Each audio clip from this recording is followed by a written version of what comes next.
managing partner of the Orlando. At least I pronounce your last name correctly. I don't know any, That's more than I can say for many I've worked with. And so, with that said, I will now turn it over to Alan Schwartzseid from our Orlando location. His contact information is on the screen now, as@kbrlegal.com. Alan, the floor is yours. Screen sharing is enabled, and you can get started at any time. Moving on. Why are we even here? Well, it's because as a new director, every board member has two options of how they can make sure that, frankly, they don't get pulled off the board temporarily and suspended from service. The first option is you fill out a piece of paper and you sign an affidavit that essentially says, well, yeah, I'm going to make sure that I do my best to uphold what's in the governing documents. I've read them. I'm not promising to understand them, but I'm going to do my best. The problem with that is that in reality, most attorneys that practice in this area of law don't understand your governing documents. They conflict with each other. They're not clear as they're worded. They're vague. And frankly, it's not your job as a board member to interpret the governing documents. That's your attorney's job. So the better and safer option from my perspective is you take this class. Jeff mentioned you'll get your certificate at the end after you fill out the survey, and you keep that certificate with your secretary. You need to do that within 90 days after being elected, one of these two things. If you don't, you're technically suspended. And when I say technically, what I mean is automatically. The board doesn't get to vote on that.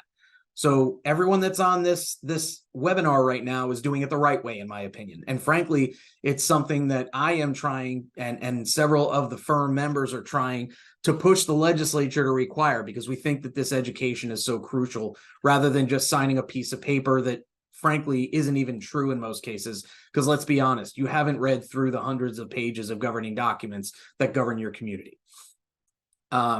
So this can also be done within 1 year before you become a board member. So if anyone on here is anticipating trying to be elected next month or the following month during upcoming elections, that's also acceptable.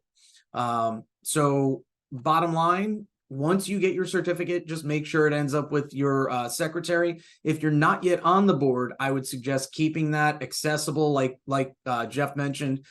Keep it on your computer, keep it on your cell phone so that you can provide it to the secretary once you do get elected. Moving on, Jeff, you're already on the right slide. Thank you. So anyone who doesn't fill this out, like I mentioned, you're suspended from the board, whether the board wants to suspend you or not.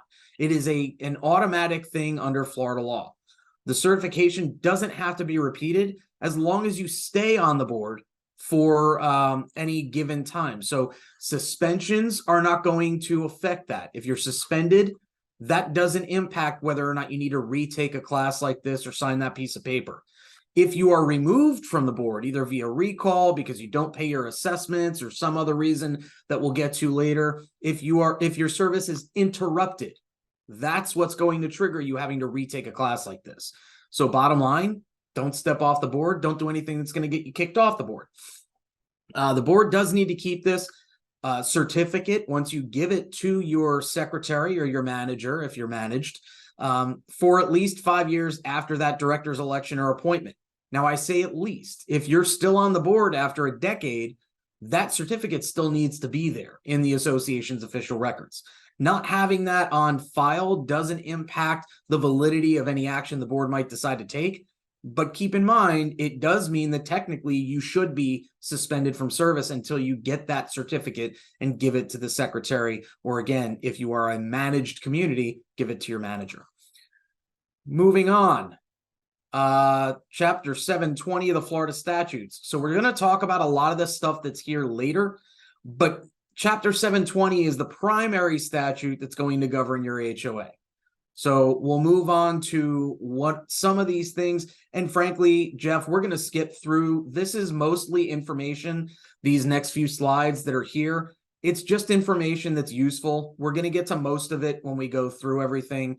But the important part, and thank you, Jeff, you ended up on the right slide, is which version of Chapter 720 applies. And when I say which version, I mean which year. So that's important because if there are statutory changes, those may or may not apply to your particular community. Generally speaking, and this is where it says Contract Law 101, whatever law substantively meaning an actual right, not just a procedure. Whatever law is in effect as of the time of a contract, including your declaration being recorded, that's considered basically grafted into the contract for all intents and purposes. So it's like the version of Chapter 720 that existed when your declaration was originally recorded is part of that declaration. Now, there are ways to change that. One is to adopt language that you see in bullet point 3 here, that as amended from time to time. Now, keep in mind, you may have that language in there, but it needs to refer to Chapter 720 or the HOA Act. Or the former act, if your community is old enough that Chapter 720 simply didn't exist when your community was first created. If that language is there, it's called Kaufman language, which is based on a case that we don't need to get into detail about. But essentially, if your declaration adopts Chapter 720 as amended from time to time, that means that every year statutes will apply regardless of the type of change that's made. Okay, but if we're talking about changes to a substantive right, meaning the right to file a lawsuit, the size of a lot or a unit, appurtenances to the lot or the unit, things of that nature, ownership share in the common expenses and surplus, that's the type of thing that's going to be considered a substantive right. If that's the type of right that's changed, and your declaration doesn't contain this Kaufman language, chances are whatever's in your declaration or the statute that was in effect when your declaration was recorded is going to control over the newer statute. If it's a procedural change, meaning not whether you have the right to vote, but how you vote, that's something, if that procedure changes, for example, if the legislature suddenly decides that every HOA needs to switch to a condo type of election procedure, that would be a procedural change for the most part. And that's something that it doesn't matter whether your declaration includes this language or not.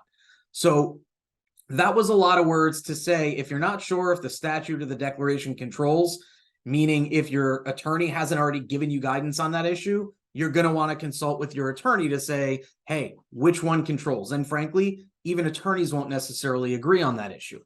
All right, so moving along, I think we've already gone through all of this information. So yes, we'll talk about conflicts between Chapter 617 and 720. Anytime, and by the way, 617 is the statute that talks about and governs Florida not-for-profit communities, which, by the way, since we haven't mentioned it yet, that's what you're operating. You're running a business if you're on the board of your community. So that's a really crucial item that every director needs to be aware of. You are not just making emotional decisions based on what you prefer. You actually, as a director and an officer of the association, have a fiduciary duty to the association itself to do what's in the association's best interest. Fiduciary duty is basically you are a trustee of the association. So if you act in your own best interest instead of that of the association, you're not going to be protected. And individuals can actually sue you as an individual. Okay, members of the association can file a lawsuit against individual directors if you are not following that fiduciary obligation. We'll get into that a little later, and I'm sorry if that's a little scary, but it's reality, and I've seen it happen, and frankly, I've had to do it occasionally. But again, if there is a conflict between 617 and 720, 720 controls. So moving on to where we're at now, conflicts between the governing documents. You need to remember a very easy old expression, a little dab will do you. The order of importance, order of control in the event of a conflict between your governing documents, which, as I mentioned earlier, happens all the time in almost every set of governing documents, unless we've been authorized to do almost a full rewrite and fix everything, is declaration is top dog. Then we've got the articles of incorporation and the bylaws. Now let's go through a little bit of what each one of those are. The declaration is essentially the document that controls your community. It's your constitution for the association. Okay, it's the contract that binds the members. Every one of these governing documents runs with the land, and anything that's in the declaration, unless it's not allowed in general under Florida law, is going to be presumed valid by a court. The Articles of Incorporation is the next document. It basically says the name and purpose of the corporation. That's pretty much all that's in there. There may be some election procedures, who can serve on the board, who are the members of the community, etc. Then you're going to have your bylaws. A lot of people think your bylaws control the day-to-day. That's really your declaration.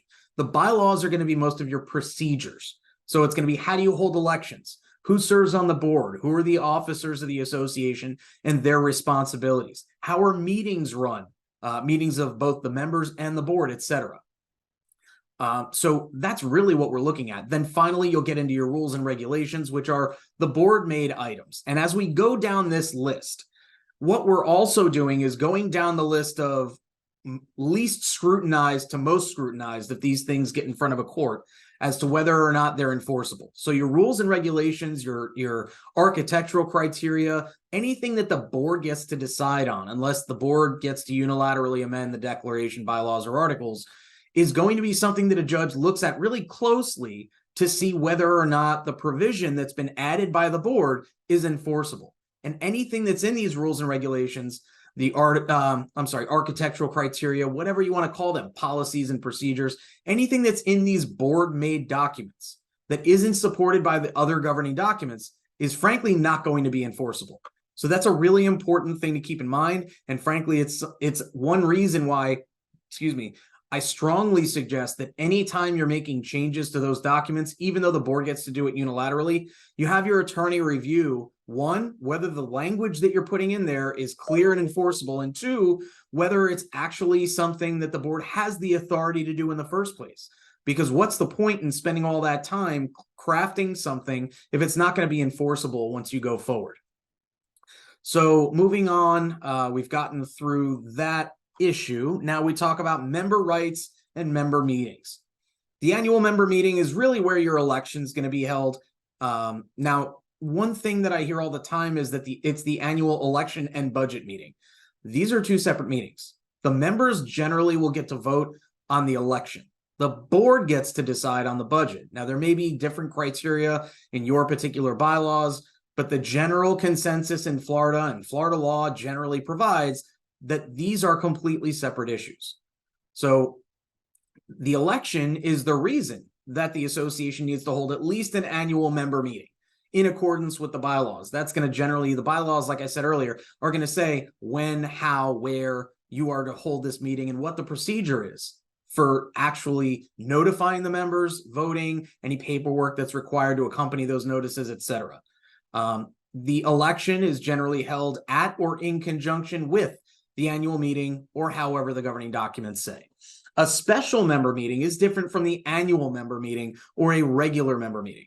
Special meetings are basically anything other than the annual meeting, and they're generally held whenever the board calls it, which the board can do unilaterally, or when at least 10% of the total voting interest to the association file a petition for a member vote. That could be for purposes of potentially a recall, an amendment to the governing documents. It all really depends on what's in the governing documents. So keep in mind also, it's the owner's obligation, and I think we'll get into this later, but the statute clarified this year that it's the owner's obligation to notify the association of their mailing and email address changes. So if an owner provided an email address and isn't using it anymore, it's not the association's responsibility to chase that person down when you get 5 bounce backs in a row. It's the member's obligation to provide that update to the association. That doesn't mean you shouldn't reach out to them and say, hey, we tried to provide these notices. What do you want us to do? Because obviously this email address isn't working, but you don't have the obligation to do that as a board. So if someone comes back to you and says, well, you never told me that my email address wasn't working, not my responsibility. We can make the effort, but that's a courtesy. It's not an obligation to the association. And it's the same thing, right? It's the same thing where the responsibility falls on the member. I knew you needed a sip. I could hear it in your voice. It's the same thing when the member is obligated to check spam filters and things of that sort to see where the emails are ending up. Correct? It's not the fault of the association. Correct. So once the association sends the email to that last designated email address, or it's the same with a mailing address, once that mailing goes out, as long as no new email address and no new mailing address has been provided to the association by that member, your responsibility is completed. So moving on, but that's all the association needs to do when it comes to notices. at least for purposes of delivery. Delivery is considered you send it out, you've done what you need to do. There are specific timing requirements for special and annual member meetings. If the bylaws don't say otherwise, the association needs to mail, deliver, or electronically transmit notice of the meeting coming up to all owners at least 14 days before the meeting. You need to keep an affidavit that says, yep, I mailed this to all the members. The best practice, in my opinion, is to keep an actual email or mailing service list attached to that affidavit saying, here's where I sent it. It needs to be delivered to the address identified in the official records of the association. So again, if they don't change that mailing address, you don't update your official records and it goes to the last address that that owner provided you or email address. The notice needs to say the date, time, and location of the meeting. And the association can adopt a procedure for posting or broadcasting instead of mailing and hand delivery, which I don't know of anyone that does hand delivery or electronically transmitting. When we say electronically transmitting, just to be clear, although I don't know of any community that does it anymore, that includes via fax. So that owner could also be providing a fax number if the association has the capability to send faxes. You're not obligated to have that capability, by the way. Moving on, all annual member meeting, special member meetings must include an agenda except for the annual meeting. Okay, so special meetings, regular meetings of the members don't need, all need to have an agenda except the annual meeting. Our recommendation, do it anyway so that everyone knows what's being discussed and you don't have challenges from an owner who doesn't understand the law saying your entire election is invalid because you didn't have an agenda. Okay, I'm not saying it's required. I'm saying it's recommended. Members are entitled to 14 days notice of all member meetings like we discussed. And unless the documents say otherwise, you basically follow what I just mentioned and what's in the slide here. Notice of a special meeting does need to include a description of the purpose or purposes of that meeting, basically your agenda. That's about the only difference between your notice of one versus the other. Moving on. Members participation. This is going to be the first of 4 policies that I strongly recommend your association adopt if you don't already have one, is members participation in board and member meetings. This is where you kind of curtail the problematic behavior before it even happens of someone that's basically taking over your meeting because they won't shut up. So the bottom line is the association does have the ability to adopt a rule that says that members can speak up to, on any agenda item for at least 3 minutes, but they are limited to that. You can adopt written rules that say they need to say in advance of the meeting that they are signing up to speak. And if they don't, by the time that the meeting starts, you cut that off, make an announcement, and they can't speak. So you're not trying to avoid transparency. You're not trying to avoid the right of the members to speak. You're trying to curtail the ability of a member to I think the term is filibuster your meeting by basically just never shutting up. At which point you slam your gavel down, they ignore it. You have to call the police to pull them out of the meeting. I dealt with a meeting just 2 weeks ago where we almost had that issue, and frankly, one yesterday where we almost had that issue. But the bottom line is, if you've given this notice in advance, you've got a clearer path to trying to clear up these issues. So again, you have to adopt that policy in writing in order for it to be valid and effective.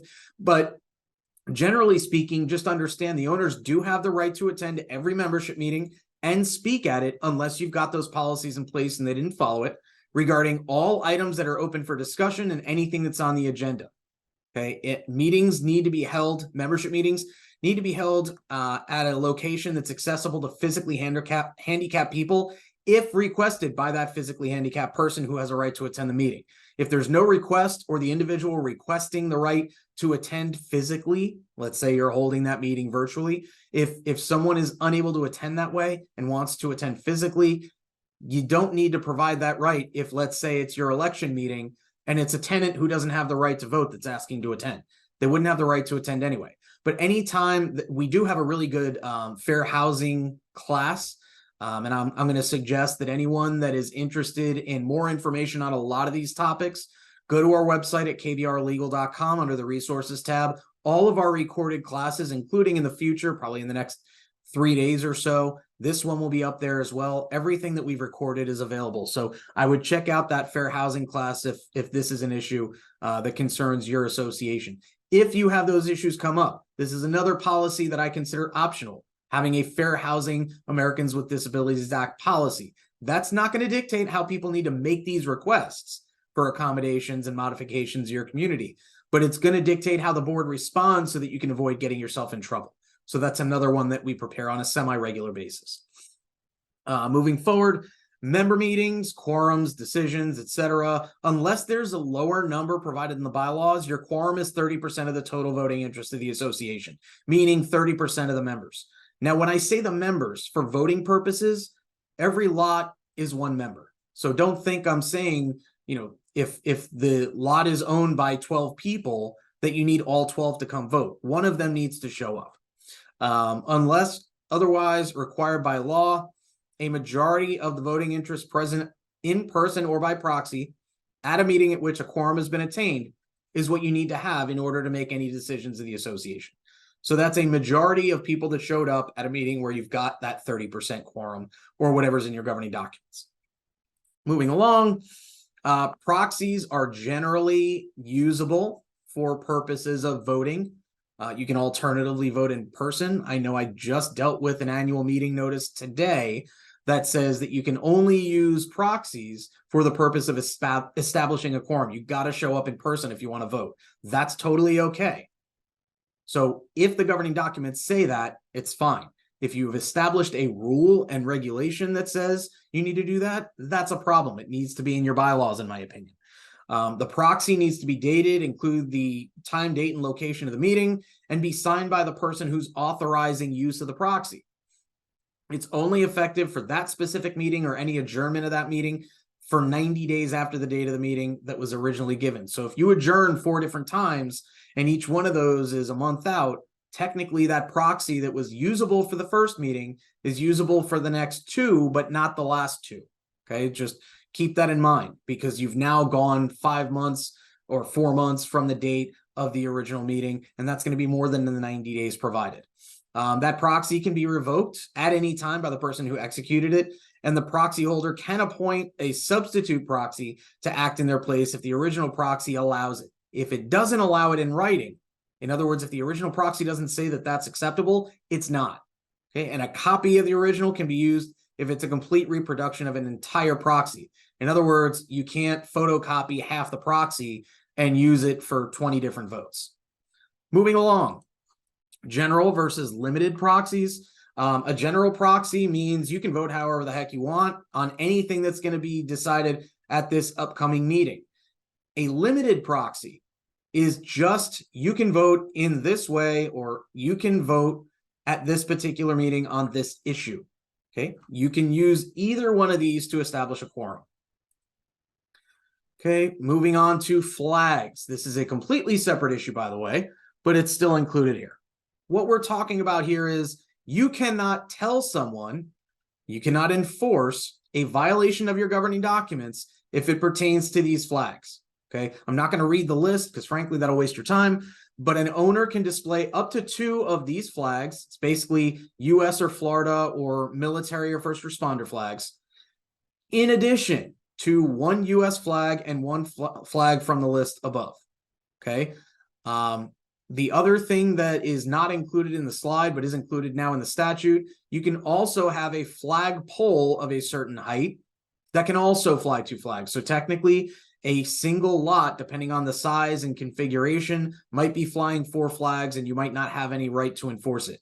Keep in mind, that is limited. The inability to enforce is limited to these types of flags. Moving on to installation. This is the new chapter 720 subsection 3045. It is an awful law, but it is the law. And what it says is essentially, regardless of any restrictions you may have, you can't tell an owner and you can't enforce a violation if it is an item installed on a lot that is not visible from one of 2 places. One is the parcel's frontage, meaning basically from the street facing the front door all the way out to the sides of that lot. Or 2, the second one is an adjacent parcel. Okay. Now, again, this only applies to installing items. So when we talk about this, I like to give the example of you may not be able to restrict someone installing pavers to cover their entire backyard.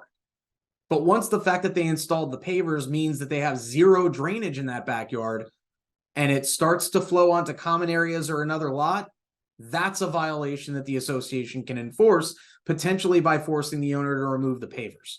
But you wouldn't be able, under this statute, to enforce the fact that the pavers were installed in the first place.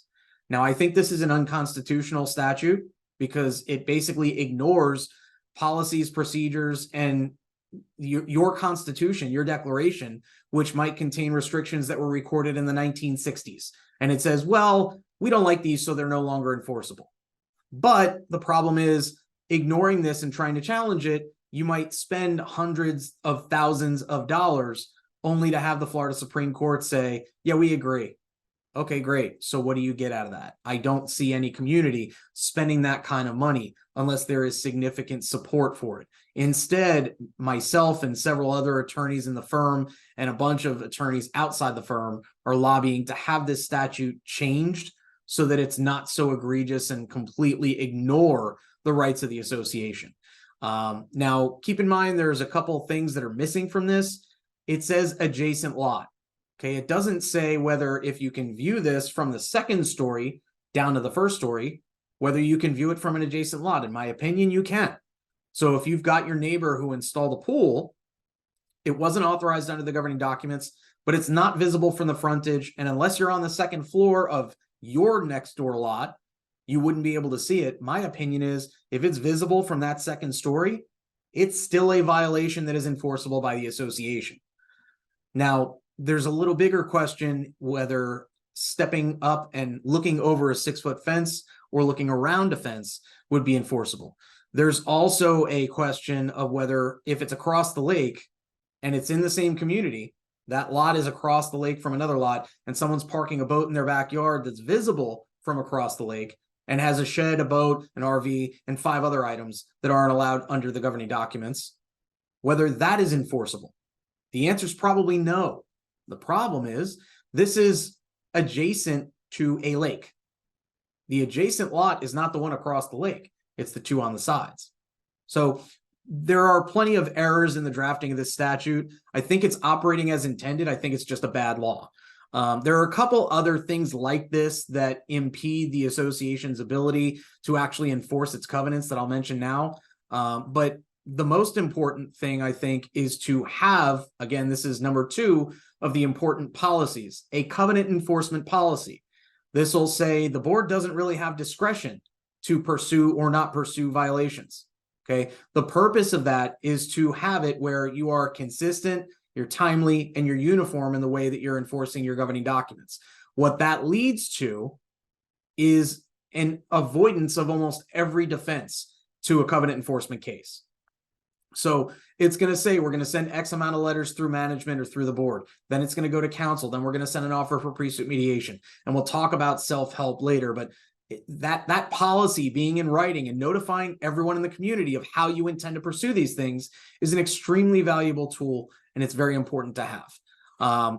So the other laws that I mentioned, the over-the-air device rule is basically you must allow a satellite dish or an antenna on a lot, but you can, to some extent, control where it can be located, but you can't say you're not allowed to have it. Same with energy-saving devices, which include solar panels. I can't think of the term right now, but it's a hole in the roof, basically, with some glass, skylights. And there's also Florida-friendly landscaping, which no one knows what that actually means, but it's something that you're required to allow xeriscape, which is basically stones instead of landscaping and grass. And then there's the Fair Housing Act and Americans with Disabilities Act that we mentioned earlier that assists disabled persons in using their property the same way that someone that didn't suffer that disability would be able to use it. So if any of these things come up, the bottom line is you're going to want to run that by your attorney and not just say you can't have that. So moving forward, members' right to know the architectural standards. Essentially what this slide says, the architectural standards need to be pretty clear. If they're not very clear as to what is to be allowed and what is to be disallowed, then they're probably not enforceable. So the authority must be specifically stated or reasonably inferred as to the location, size, type, or appearance of the items that might be added to the property. If that stuff is not sufficiently clear under the governing documents that everyone understands what it means, chances are your architectural criteria might exist, but they're not enforceable. So that's another thing. If you're trying to adopt architectural standards, my suggestion is have your attorney review it so that it is, they can kind of look and see a little closer. Well, here's how I would clarify these provisions. You're still going to accomplish the same things. You're just going to make the language clear so that everyone knows what they're up against when they submit that architectural application. Moving forward, deposits. This is another statutory change this year.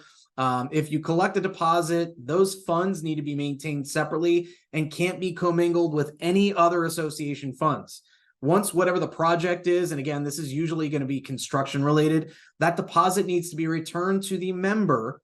Note, it's member, not the construction company, not the tenant or anyone else, within 30 days after receiving notice that the construction project or whatever the reason was that the deposit was collected is complete. Any member that requests an accounting, you need to provide it within 7 days after receiving that request. So keep in mind, that is separate from what we're about to discuss in a minute, which is official records. This is an official record, the accounting. It's an official record of the association, but there is a separate timeline for producing this document versus other official records of the association.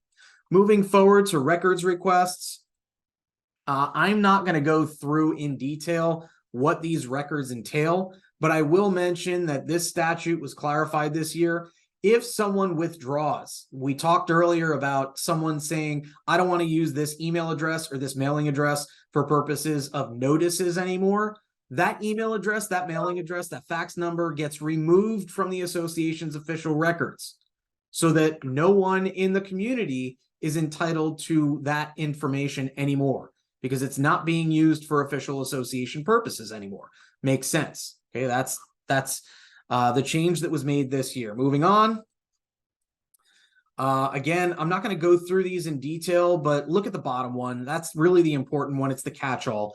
All other written records of the association, not specifically identified in the statutes, related to the operation of the association.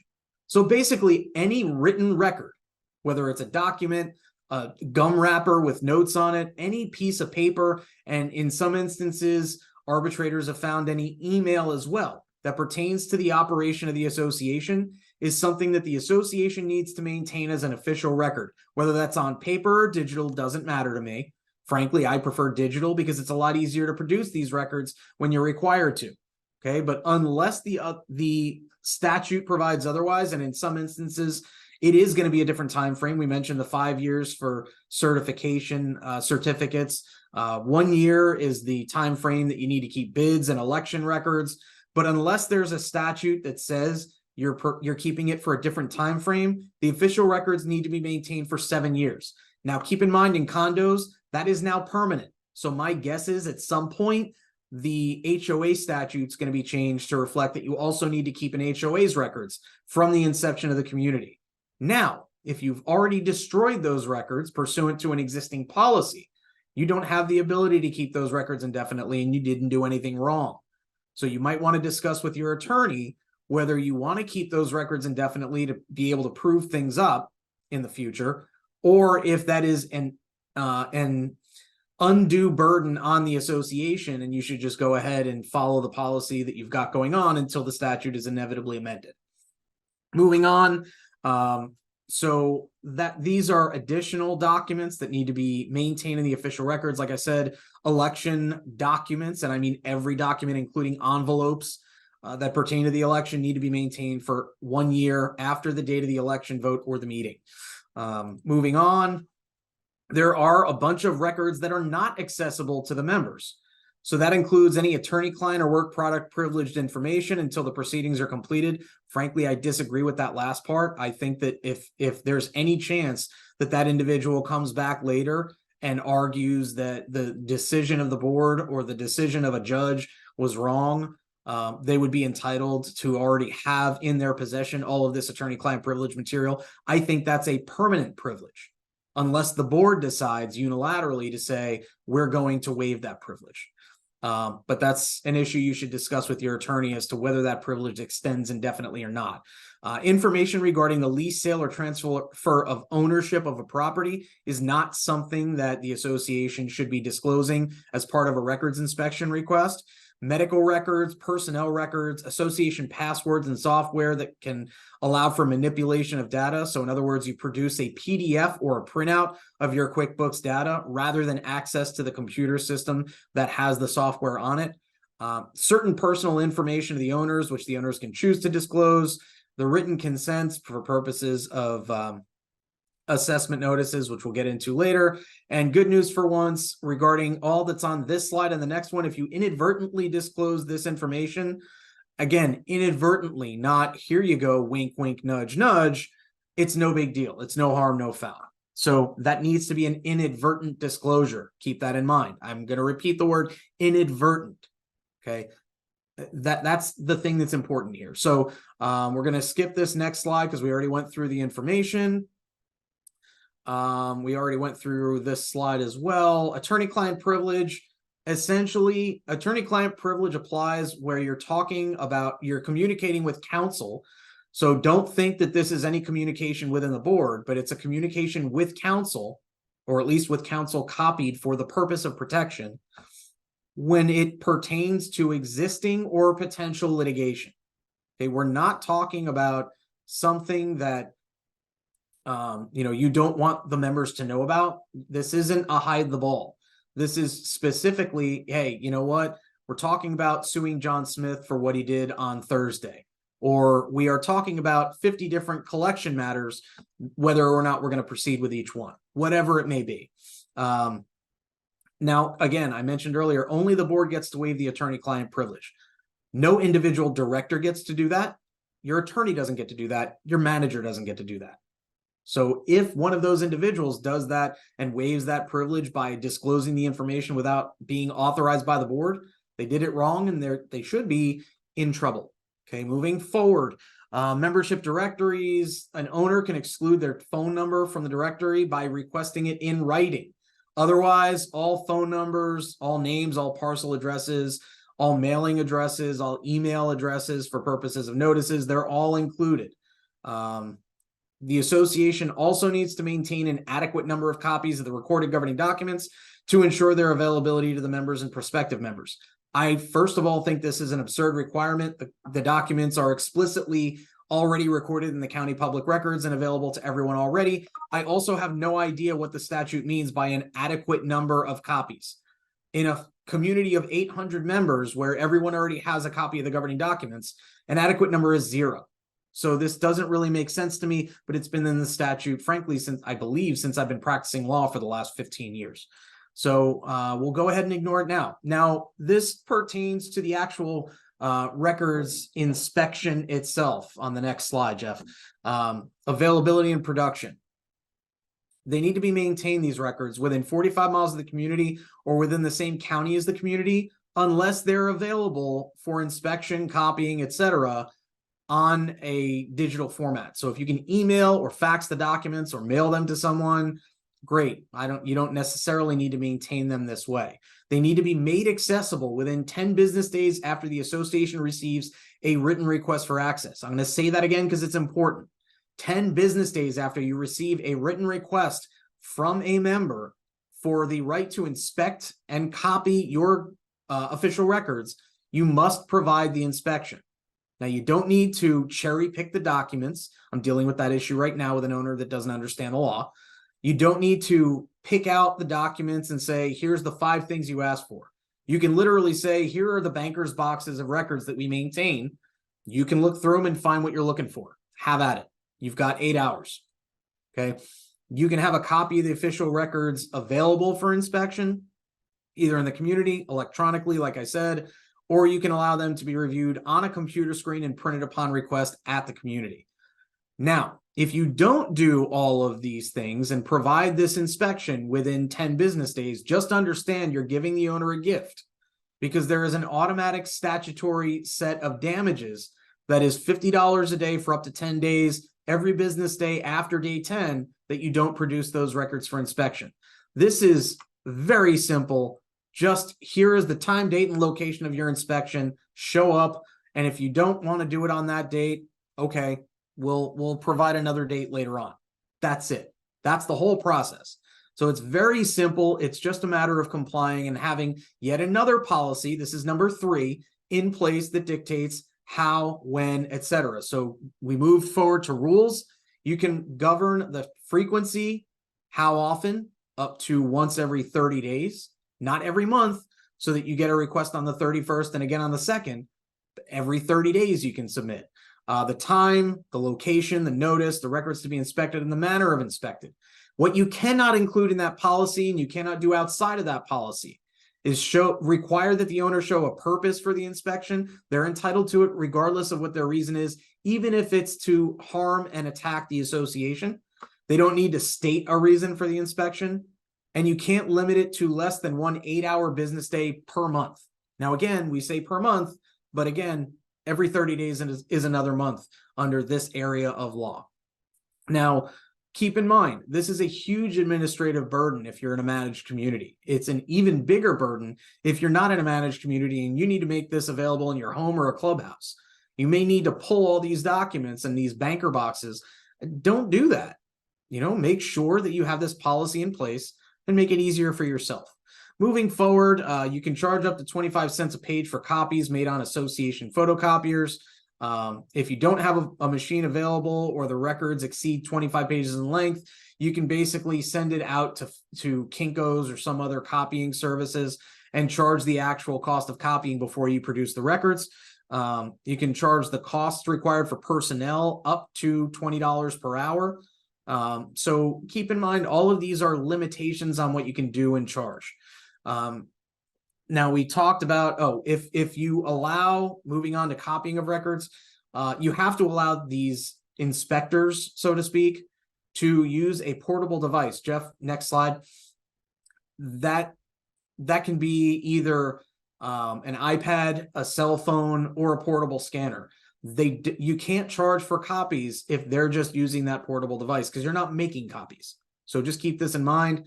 Moving forward, if I talked about the $500 gift that you don't want to give, keep in mind also, if an owner is denied access to these records, there is also a statutory entitlement to recover attorney's fees and costs incurred in pursuing the records. So don't make a lawsuit end up happening regarding something that is clearly your obligation. Now, there may be arguments about what's protected and what's not. Bottom line, run it by your attorney if you're not entirely sure whether you should be producing these records or not. Okay, elections. Okay, this is going to take a while, so sit back and relax. In planning and holding an HOA election, follow the requirements of the governing documents. Okay, next section. I mean, in reality, it is that simple, but a lot of HOA documents do follow that condo procedure that I mentioned earlier. So don't just ignore this. Don't ignore that procedure. But bottom line, it's very easy to do an HOA election right. You follow the documents. Now, when it becomes difficult is when they are horribly worded, like 3 that I've dealt with in the last 3 months. And in that event, you might want to use a law firm that's qualified in this area of law to amend your governing documents after a member vote, or if the board gets to do it unilaterally after a board vote. Also, I'll point out, once you start that election meeting, make sure to avoid disputes regarding the validity of your election, that you close off the balloting at some point, make the announcement, possibly even include that on the agenda if you're providing one for the annual meeting, because otherwise it becomes a mess and you have to count the ballots all night when people continue submitting them all night. Also make sure, one, you need an election, which we'll get into in a minute, and that the documents don't allow nominations from the floor. You can't require nominations in advance if your documents allow for nominations from the floor of the election meeting. Okay, you can't say you have to vote in advance of the meeting and not give people the opportunity to vote for several of the nominees. So that makes sense. Moving forward, back to where Jeff is. So you basically need a quorum in order to hold an election unless the bylaws say otherwise. If there is no election, meaning there was no quorum, there was no vote, the directors in place hold over for 1 more year, not necessarily 1 more term, 1 more year. I mentioned earlier, you need to provide 14 days notice of that meeting before the election meeting, unless bylaws say otherwise. Pretty much anyone is eligible to serve on the board. However, if you are delinquent in the payment of a monetary obligation of the association on the last day, you can nominate yourself. So if that's, again, going back to if you can nominate yourself from the floor, that's the date of the election. If not, it's the last date that the bylaws allow you to nominate yourself. That person can't be listed on the ballot and can't serve. Anyone that's been convicted of a felony in the last and has not had their civil rights restored for at least 5 years is not eligible to sit on the board or be a nominee. And anyone that has pending criminal charges for felony theft or embezzlement involving association funds or property also can't be elected. Unless the bylaws say otherwise, the directors serve a 1-year term. So you might have staggered 2-year, 3-year terms. You might have term limits included in your governing documents. All of those are potentially valid. So just be careful as to what your governing documents allow and require. To election day, nominations from the floor. Again, I'm not going to go through that. By election by acclamation is where you don't allow nominees from the floor and you don't have enough people to fill all of the seats, or you have only enough people to fill all of the seats that are available on the board. There's no reason you need to hold an election in that event. So even if you're allowing nominees from the floor, if you've got 4 open spots on the board and only 3 people or 4 people have put their names in the hat, so to speak, and are serving as nominees, you don't need an election. Those 4 people get to serve, period. Now, if you've got 4 open spots and 5 people want to be on the board and have not been nominated and are eligible candidates, then you need the election. Okay, the balloting, the members have the right to vote in person or by proxy. So unless the governing documents say otherwise, you can vote in person or by proxy. The ballot needs to be placed if the governing documents permit voting by absentee ballot, the ballot generally gets placed in a blank inner envelope with no markings so that you're ensuring confidentiality. Some communities don't want that confidentiality. I think that's not a great idea, but that's their prerogative. If there is a vacancy caused by the expiration of the term, that gets filled by an election. If there is a resignation or someone gets pulled off midterm, the association gets to appoint someone else instead of having to hold another election. Just to be clear, something I've heard which is dead wrong is that if you haven't held an election the last 3 years, anything that the board did during those 3 years is completely invalid. That is completely wrong. So if that was because the association didn't have enough candidates, that's totally acceptable. If the lack of election was caused by the board not holding one, then the members need to go ahead and force the association to have an election. We mentioned special meetings. Okay. The members need to actively say, you need to have an election. That doesn't mean that anything the board has done during that time is invalid.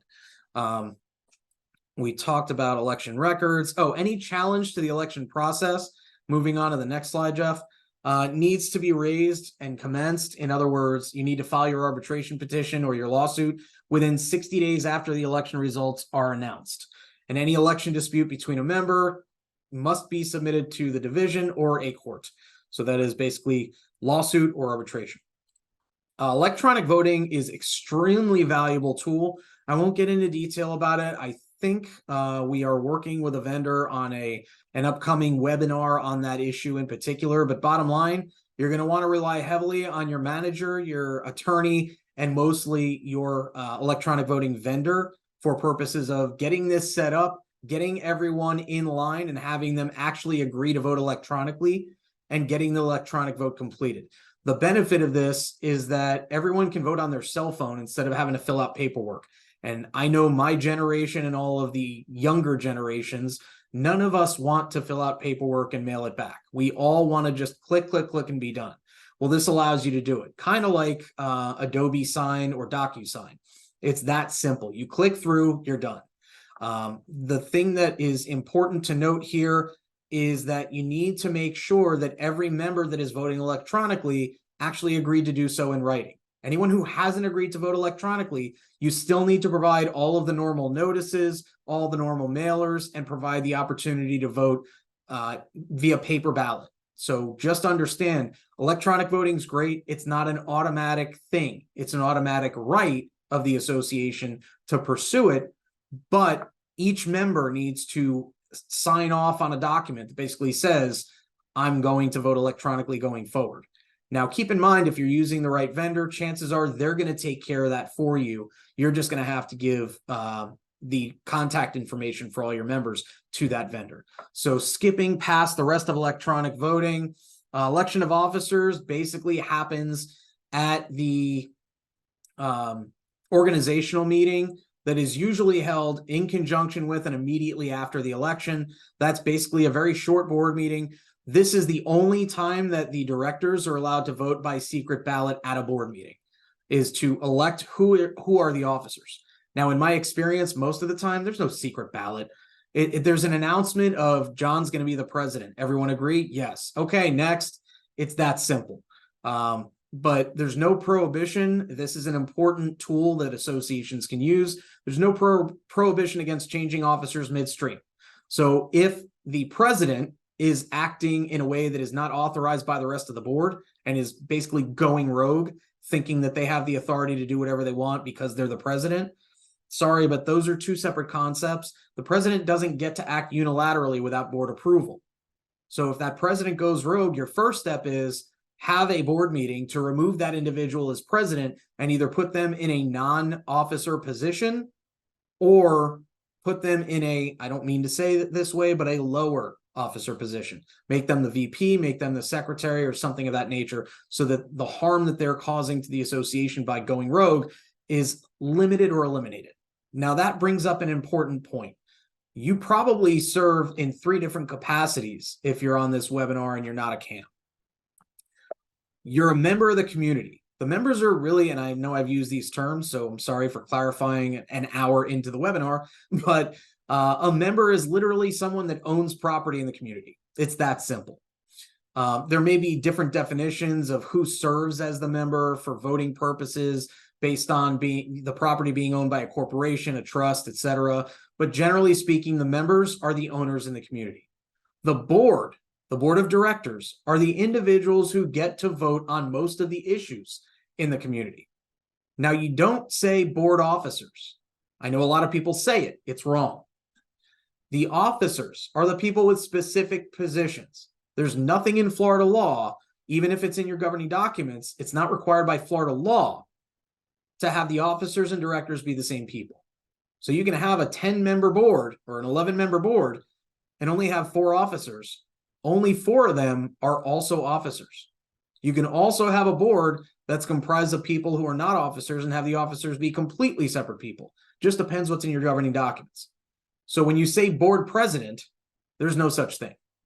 There is a president who is also a director of the association. He's a member. She is a member of the board. So I just wanted to clarify that. I'm not going to go through this in detail, but it is a change to the statute. Basically, there are certain acts that are now considered fraudulent voting activities and constitute a misdemeanor of the 1st degree. Bottom line for this slide and the next one, don't perpetuate voter fraud. Shocking, I know. But because it's been happening in Florida as of October 1st of this year, these are new crimes. And when I say crimes, I mean literally you will be pursued by police, not just the association or its members. So just understand all of these things that are listed, and again, you'll get the slides later on, but all of these things that are listed in the previous slide and the one we're on now are crimes in the state of Florida. Don't do them is the best advice I can give. Moving on to the board, we mentioned the many hats you wear. We mentioned your fiduciary duty. I will mention here the standard that directors are held to in using that fiduciary responsibility is, I like to call it the dumbest person in the room standard. So that's the positive. I mentioned you might get sued, but when you do get sued, a judge is going to look at it and basically say, did you use your best business judgment? What that means from a practical perspective is, would a reasonable person in your shoes reasonably believe that what they are doing is in the best interest of the association? If the answer to that is yes, then you won't lose that lawsuit, or at least you shouldn't, unless the judge is making a bad decision, or frankly, you're not using a good law firm. Those are 2 possibilities. So one of the most important bills you will ever pay in your community is your directors and officers liability insurance. What this does is when your directors or officers do get sued, that insurance policy covers them so that they're not coming out of pocket on all of the cost of defending that lawsuit. I joke and I say that's your third most important bill that you can pay throughout the year. You got your manager, you've got our firm, and then you've got the D&O coverage. But in reality, this is the most important bill you will pay all year. And if you don't have this coverage, frankly, get off the board now until you take care of it, or at least take care of it and don't take any action as a board until you do. Because the bottom line is, if you're not covered, you're on your own when you get sued. There may be an association indemnity provision in your bylaws or your declaration, but it may not cover everything. This policy should cover everything except for allegations of intentional bad acts that are like basically murder. So we'll get into some of the other stuff in a minute. The great power grab. The board has most of the power in your community, period. The board's responsible for carrying out the association's duties unless law or the governing documents say otherwise. In other words, unless the members get to vote on something, it's the board's responsibility. Okay. Again, no director should be making decisions for the board. The board should be deciding. You can then delegate the authority to act to an individual director, but no director should be making all the decisions for the association unless they're the only director, in which case you need to appoint several more people. Board's responsible for the maintenance of the association property, the health, safety, and welfare of the community, and also the operation of the corporation. So again, you're running a business. That's what I'm going to reiterate here. Moving forward, board voting and decisions. So you have a board meeting, which is literally anytime a quorum of the board gathers to conduct association business. You can't vote by proxy or secret ballot at board meetings except for electing officers. You can't vote by email. You can communicate by email. And no director, even the president, should be making unilateral decisions unless it's been delegated or it's a true emergency. Not, well, I wanted to make the decision. That's not an emergency, okay? I need to make the decision or our power will be cut off is an emergency. Officers and directors owe that fiduciary duty. We talked about that. And again, we talked about how it's okay not to be right occasionally. You want to try and be right all the time, but you're held to a fairly low standard as a director, even though it's the highest duty imposed by law. All meeting notices of the board now must include an agenda. That was changed this year. That's why it's in red. Board meeting notices, sorry for the font here.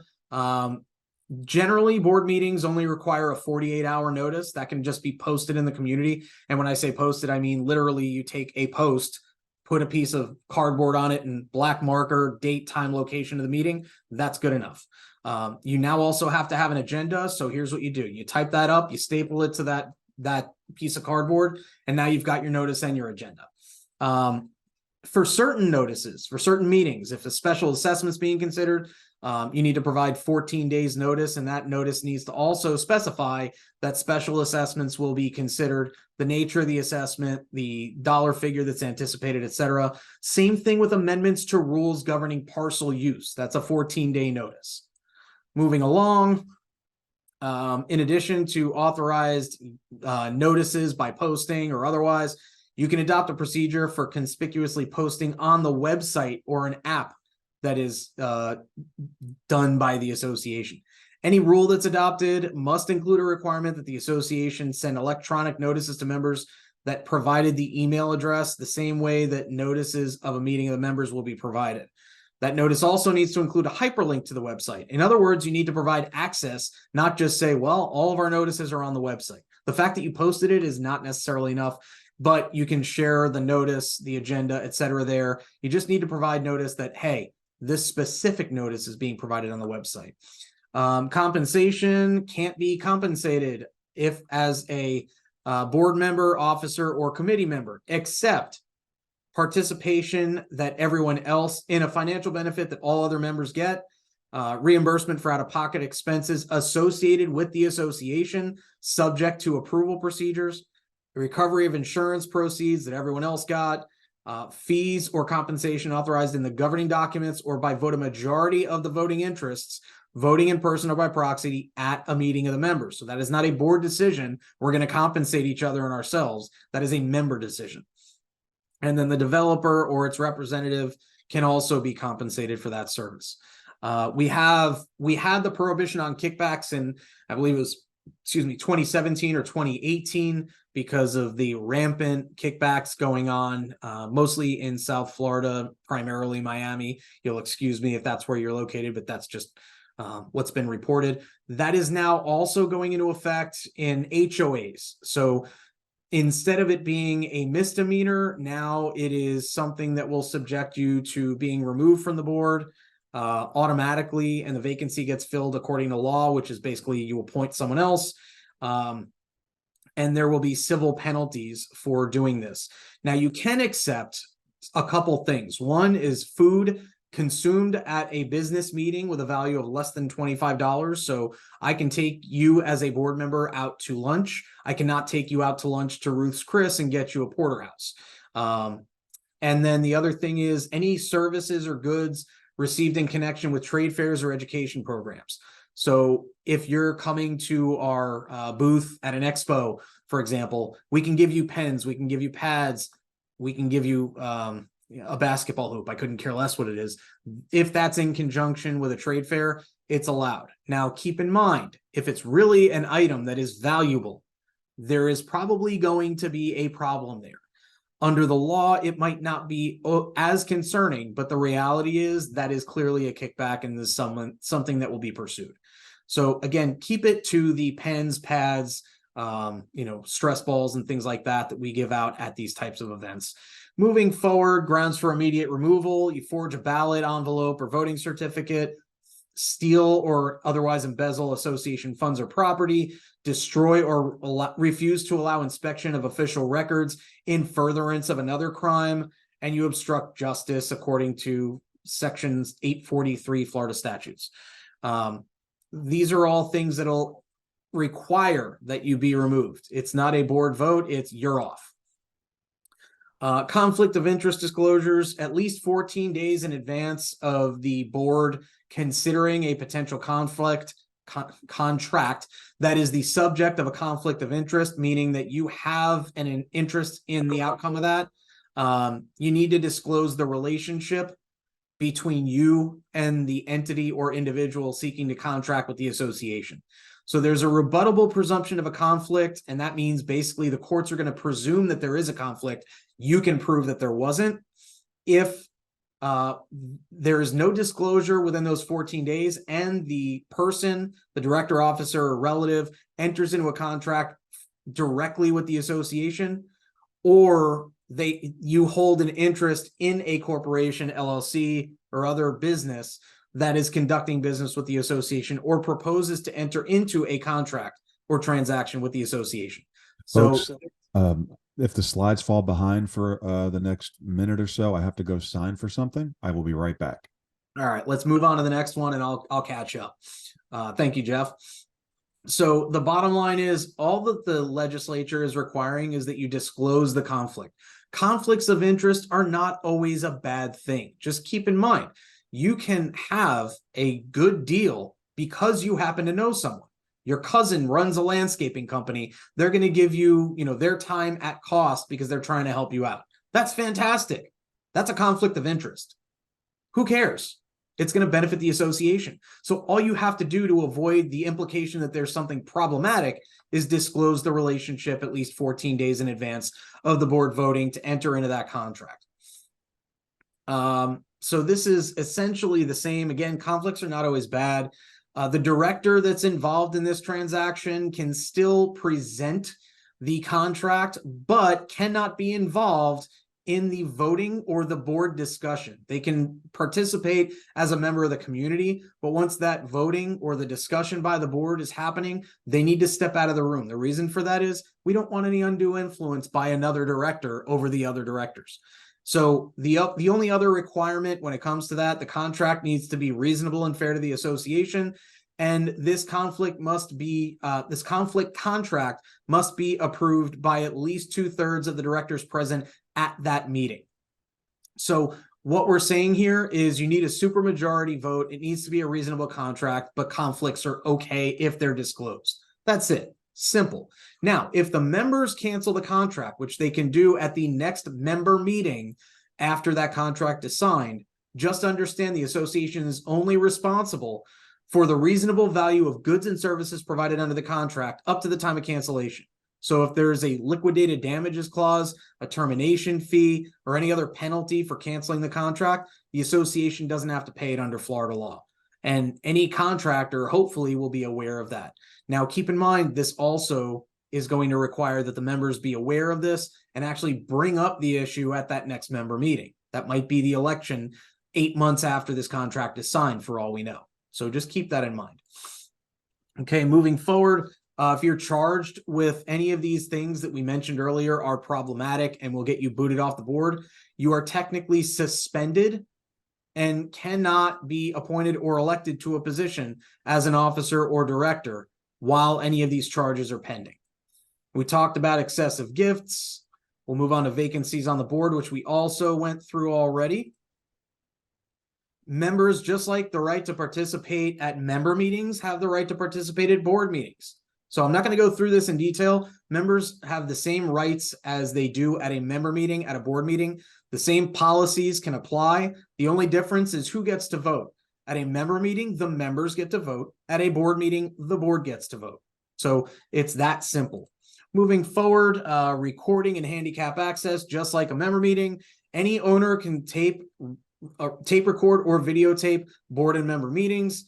The board can adopt rules regarding that, which should be included in your member participation at meetings policy. And again, handicap access must be provided to those that are handicapped, have a disability, and actually request it and have the right to attend that meeting. Moving forward, committees. So a majority of people on the committee must be directors. Now, these are two different types of committees. Okay. And candidly, these are board committees versus advisory committees. I don't think we need to go through this in detail. Frankly, if you're considering adopting any kind of committee, you should be running that by your attorney to make sure that you have the authority to do it. You probably do, but we're on slide 61 of 188 and we're already an hour in. So I'm just going to move this forward. Moving forward. So required conflicts of interest disclosures for the developer appointed board members. Basically, if you are a developer appointed board member or officer, you must disclose at least once per year that is your relationship with the developer. That's the entire issue here. And that's another change that was made to the statutes this year. So we talked about what's a board meeting. Let me be clear. There's no such thing as sunshine law for HOAs. That's something that pertains to municipal governments. It's not something that applies to the association. So when people try to quote the sunshine law, it doesn't apply. What does apply is, like I said, every member is entitled to attend every board meeting and every member meeting, except where there is a reason to shut off that access, so to speak. Okay, so the two ways that you can close a meeting to the members are, one, you're talking about personnel. Now, I don't mean management personnel. I mean individuals who you're actually hiring directly by the association. These are association employees. Now, the information regarding their salaries, compensation, etc., is still available to the members. The member just can attend those meetings if you decide to close them. Cannot attend. Don't think I was clear there. The other reason you can close a meeting to the members, and that's a board meeting again, is if you are meeting with counsel present. Not just we're meeting, but we are meeting with counsel to discuss potential or ongoing litigation or attorney work product materials. Okay. Now there are limitations to that. So just keep that in mind. Run it by your attorney if you're not sure whether you can hold a closed meeting. I will be clear, unless it's regarding personnel issues, you cannot hold a closed meeting without the attorney present. So just understand that.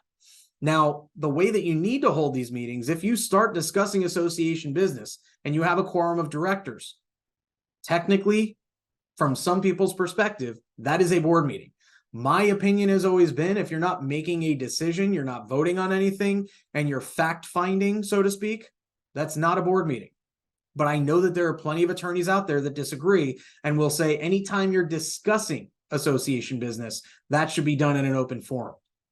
My opinion is that you should hold that discussion a second time, or at least outline what was discussed in the past at that subsequent board meeting when you will make the decision. So, for example, I don't think you should have to, if you're going to meet with 5 different property management firms or 5 different attorneys, I think that's excessive, but whatever. Let's say it's 3. Before you decide which one to use, my opinion is that is not a meeting of the members unless you want the members to be allowed to ask questions. Okay. That is a fact-finding mission, even if a quorum of the board is there. You're not making a decision on who to hire, but what you can do is report back what you liked and didn't like, what was discussed during your meeting when you're making the decision, so that you can outline the reasons that you're making it. You're remaining transparent without having the members interrupt your ability to do business. Okay, moving forward, how to get off the board. Recall, meaning that the members decide that they don't want you on the board anymore. Failure to get this certification requirement that you're all seeking today. Criminal charges for felony theft or embezzlement, which we discussed before. Receipt of an excessive gift beyond that $25 limitation. Resigning in writing. In other words, you know what, guys, I'm done with this. I can't do it anymore. I'm out. Or you become more than 90 days delinquent in the payment of any monetary obligation of the association. There's one here that we didn't mention. If you die, chances are you can't serve on the board anymore.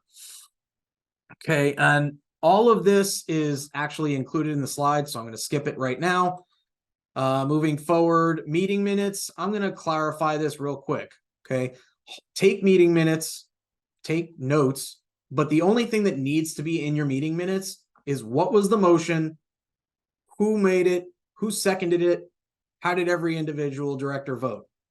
If the vote is unanimous, just say unanimous in favor, unanimous against. You don't need to mark every single individual's vote in the meeting minutes. This is not a dissertation. It's not paragraph form. It's literally, here's what the agenda topics were. Here's what was discussed. Here's what was voted, or not even here's what was discussed. Here's what was decided and how. That's your meeting minutes. Now, the other thing to keep in mind is if someone abstained from voting, the only reason you should be doing that is because you've got a conflict of interest. And as I mentioned earlier, you're not allowed to vote. Abstaining because you don't like what's being voted upon, in my opinion, is a derogation of your duty to the members and to the community. Because you should be voting no on something you don't like and yes on something that you do like. The fact that you don't like it, you don't like the options, is the equivalent of saying, well, you know what? I'm going to be in charge of America, but I'm not going to vote in the election of the next president because I don't like the candidates. To me, it's not even an option. You should be voting. Now, another couple ways that the board is allowed to make decisions: ratification. In other words, you had something of an emergency. You had to make a decision quickly. You didn't have the time to convene for a board meeting. You made a decision and you approve it at the next board meeting. That's ratification. You can have a written consent, written agreement, which is basically a resolution in writing that the board adopts. If it's unanimous and the bylaws don't say that you can't use that portion of Chapter 617, then you basically have the equivalent of a board meeting because every member of the board has voted. We talked about apparent authority. Oh, another thing I suggest is having a separate email address for association business, because if not, then your emails become discoverable in any lawsuit that gets filed against the association where there are records being sought. My strong suggestion is to do it that way also because at that point, you are no longer eligible to have access to that information, those records directly, and you need to pass that information along to the person that took your position. So a lot of times you'll see, HOA pres at whatever community or at gmail.com. You can turn the credentials for that over to the next person that is the president so that that person has all of the previous information as well. And anything that's ongoing, they have information about and access to. So I always say it's easier and better, in my opinion, to use a separate email address for all association business. That's just a quick tip. Right of access to parcels. Frankly, next one, Jeff. Right of access depends what the governing documents say. In a condo, this is an automatic right of access. In an HOA, you might have the right in emergency circumstances or for pursuing owner's maintenance obligations or trying to inspect for performance of maintenance obligations. This is generally something your attorney is just going to look at your governing documents and make a determination of what rights you have. Moving forward, Material alterations is basically a change to the appearance of any common element or any property. Florida law generally doesn't require the association to get member approval in an HOA for those material alterations. If the governing documents say so, then yeah, you're going to have to get member approval. More often, it'll actually not require member approval for the specific changes, but for the expenditure instead. So it'll say any expenditure less than $10,000, the association doesn't need to get member approval, or any expenditure above $10,000, the association must get approval from the members. So those are the types of things your attorney and you will want to look out for. If that language is not in your declaration, the association just does what it thinks is in the best interest of the community, and the board gets to make that decision unilaterally. Now, when we talk about material alterations of individual lots, then we're talking about architectural approval, which is a separate issue. Amending the governing documents is the next issue that we're going to discuss. Essentially, you're going to want to use your attorney for this entire process. And because we're short on time, I'm not going to go through it, and we'll skip this slide in the next one. But bottom line, I have a webinar coming up on Friday of this week on amending your governing documents in the morning. You might want to check that one out, or check out a prior recording if you're not able to make it. The one that I will talk about, which is also in our guest restrictions webinar, which you can also access on our website. I've done, I know, 2 or 3 that have been recorded in the past.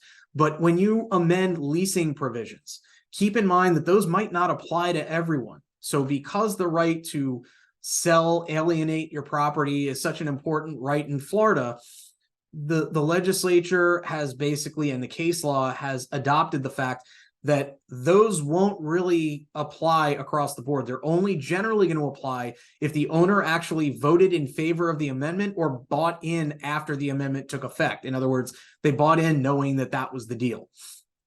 There are several changes that were made to the legislation in 2021 that basically said any amendment that regulates rental agreements for less than 6 months or more than 3 times in a calendar year will apply to all owners. So this is basically, okay, well, we're not going to apply this to long-term rentals, but if you're trying to restrict short-term rentals, yeah, that's okay, because that's a business, not a property right.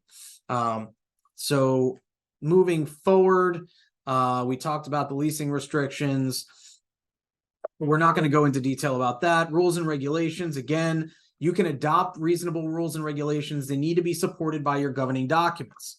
Okay, the governing documents technically include rules and regulations. So when I use that term, keep in mind it's been the statutes have been amended so that the rules and regs are not included in the governing documents. That's only going to apply to your declaration articles and bylaws. So your declaration articles or bylaws need to support every rule and regulation that you choose to adopt. The Florida statutes will authorize the policies we talked about, but your specific documents need to authorize the rules and regs. So the procedure for adopting these rules and regulations, essentially, you have a 14-day notice to the members. Next slide, Jeff. And you will basically have the board vote as to whether it is to be approved or rejected. That's pretty simple, and chances are, if this is being promoted by the board and requested by the board to draft something by the attorney, chances are it's going to be approved because it would have been discussed in advance. Moving forward to the Marketable Record Title Act, this is an important one. Basically, if your governing documents were recorded, your declaration was initially recorded at least 30 years ago, you must have done a preservation. Otherwise, they are probably no longer enforceable, meaning that your covenants actually expire if there's nothing done to preserve them within the first 30 years. Now, there is, that's a very general statement. In reality, we go by the date of recording the initial deed to each end unit owner or end lot owner. But generally speaking, most attorneys will either think it is or will go by the date of recording the declaration. If you record the preservation, that extends that out for another 30 years of enforceability of your covenants. If the covenants expire, meaning you don't record that within those 30 years, or you don't record something else like what's described here in this preservation area within those 30 years, the documents will expire. You'll still have the same obligations as an association, but you won't have the ability to enforce any restrictions, meaning that pink and purple polka dot house is just okay. You can't do anything about it. And the people that didn't pay their assessments are not getting foreclosed because you can't pursue those assessments because there's no longer a covenant to pay them. Bottom line, any attorney that is looking at your governing documents at some point and pulling them for you. This is something I do as one of the initial steps of every new client that comes into the Orlando office of our firm. I pull the governing documents, check to see in an HOA where the MARTA date is. Is it, coming up in the next few years? And at least 3 to 4 years before that date, I start notifying the association, hey, this is something you guys need to take care of, and it's important. If your attorney's not doing that for you, you might want to look for another attorney. If they're not at least notifying you at some point in advance of the deadline, we need to do this or you'll lose the enforceability of your covenants. Maybe think of talking to somebody else. That could be me, just saying. We're going to skip the next MARTA slide. Service of process. This just says that you need to let process servers in to your community. If you have a gate, that gate person, the security guard, should be notified that any process server that can show that they're a licensed process server should be let into the community. Moving on, a license manager is required basically whenever they are being paid and the community is more than 10 units or has an annual budget in excess of 100,000. Now, that doesn't mean you have to have a property manager that is licensed in that event. It means that if you have a manager, they must have a CAM license in order to be able to serve your community. Anyone that's just serving a ministerial function under the direct supervision of a CAM doesn't need to be separately licensed. But the main person that is doing most of the work, that's not just ministerial, not just clerical work, does need to be licensed. Moving forward, I'm going to kind of skip this. Management is generally going to be indemnified, meaning the association will pay for the fees and costs and possibly the damages associated with ordinary negligence. Construction defect warranties. Keep in mind, there was a decision of the 5th ECA back in 2010. So there is an implied warranty of fitness and merchantability or habitability for a new home and, frankly, a new community. What this means is the developer is restricted to provide a decent community after they turn over. The bottom line is the legislature has changed this, and now the time frame for filing a lawsuit for a construction defect is significantly shorter. It used to be 20 years, then it was 10. This year it was cut down to 7. So keep in mind, if your community was created, let's say 6 years ago, and turnover is next month, you don't have a lot of time to file that construction defect lawsuit. So you're going to want to get with, before the final turnover occurs even, you're going to want to get with counsel to make sure that you're covering all your bases, having the engineering study done for the entire community, etc. And we do, like I said, have a very qualified construction board certified attorney within our South Florida offices that I would be happy to introduce anyone to if you want to reach out. Again, as@kbrlegal.com is the easiest way to reach me. Moving forward, emergency powers. I'm not going to go through these in detail. If you have a hurricane or another pandemic hits, these are going to kick in. But again, they only kick in when the governor or some local authority, that could be your county commissioner, that could be your county mayor, your city mayor, actually says there is a state of emergency in place. And these rights that are designated in these emergency power statutes only remain in effect until that state of emergency is over. So once that state of emergency is over, those powers go away. So if that happens, make sure you're using an attorney who is actually going to make themselves available. But moving on, we've got your emergency powers. The other thing that's important is your emergency kit. This isn't in your slides. It's just something I like to mention. Make sure that you have your cell phone charged. Make sure you have paper and pencil or paper and pen so that you can write down notes. Make sure you've got the batteries, external batteries, so that you can recharge your phone. Maybe recharge your laptop if you're able to get cell service and internet.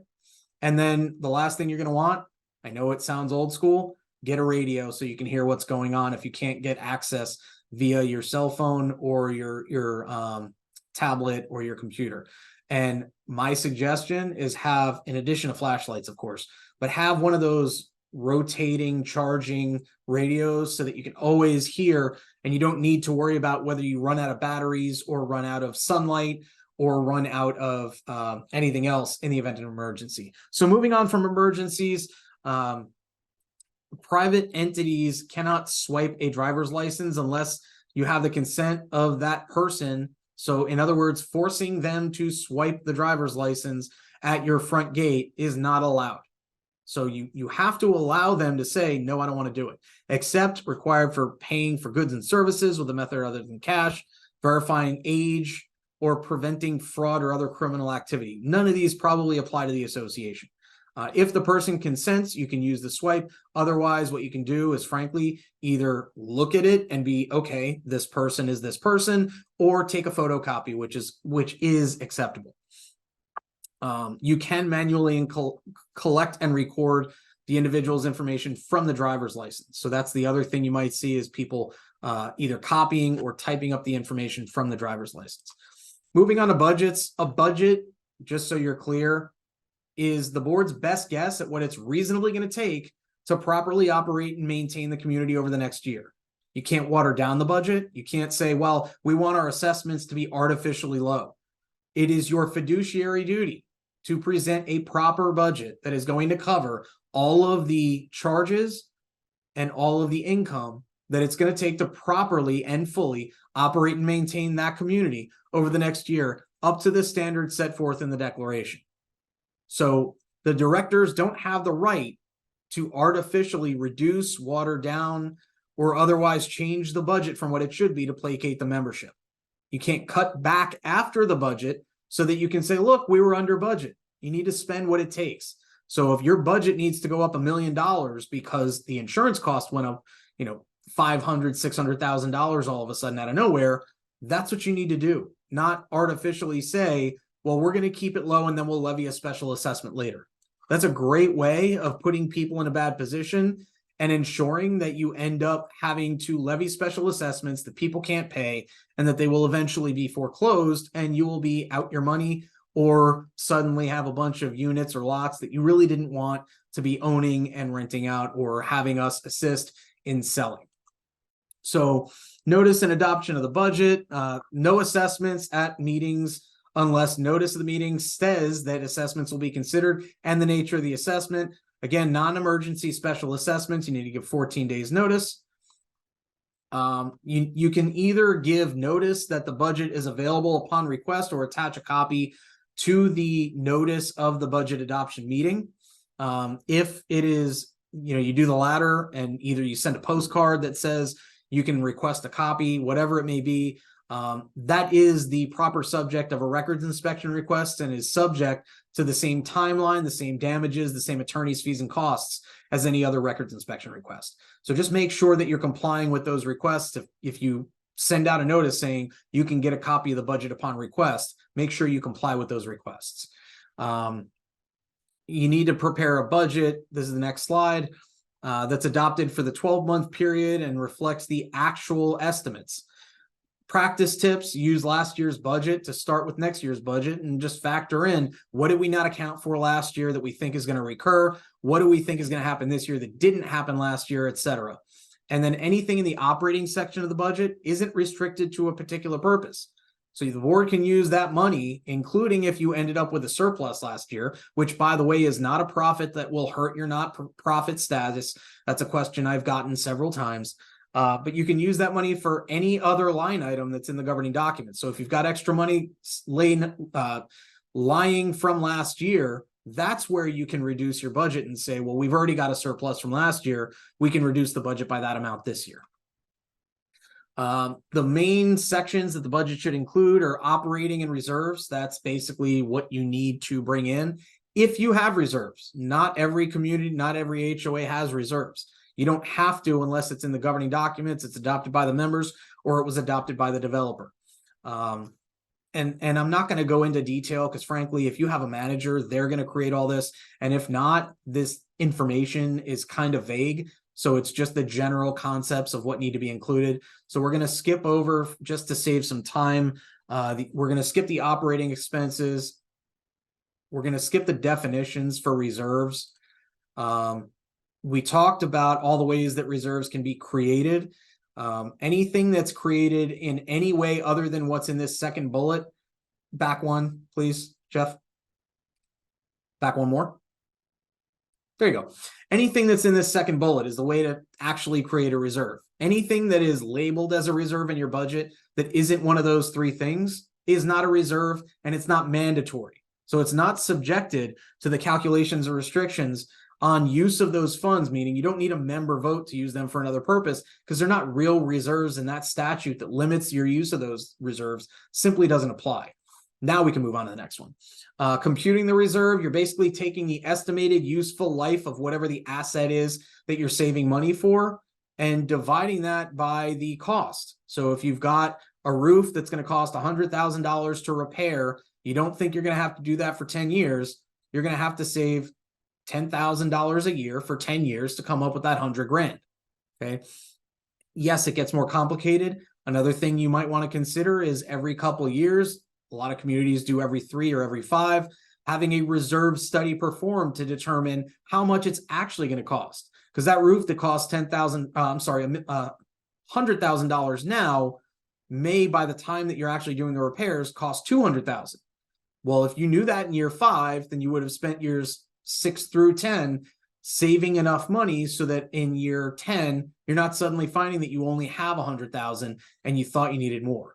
So you can do that increase or decrease, whatever it may be, either by making sure that you have a reserve study done, or you can account for inflation. Usually the reserve study is going to be more accurate because you're using an expert that actually knows what it's going to cost as of the date of that reserve study to perform the work that's needed.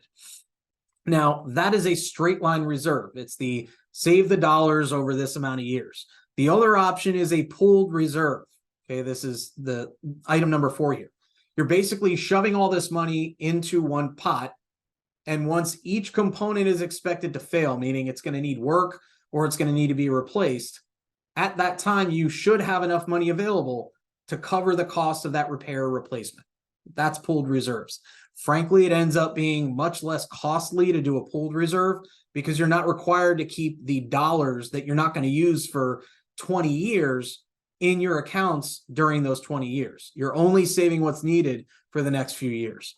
Moving forward, changing the use of the funds is going to require a member vote. Generally, that's going to be a majority of a quorum, and you can establish a pool whenever you want. The question is what you can do to pull things out of that pool, which becomes a bigger issue. You're going to want to run that by your accountant and your attorney. Waiving and partially funding, same thing in an HOA.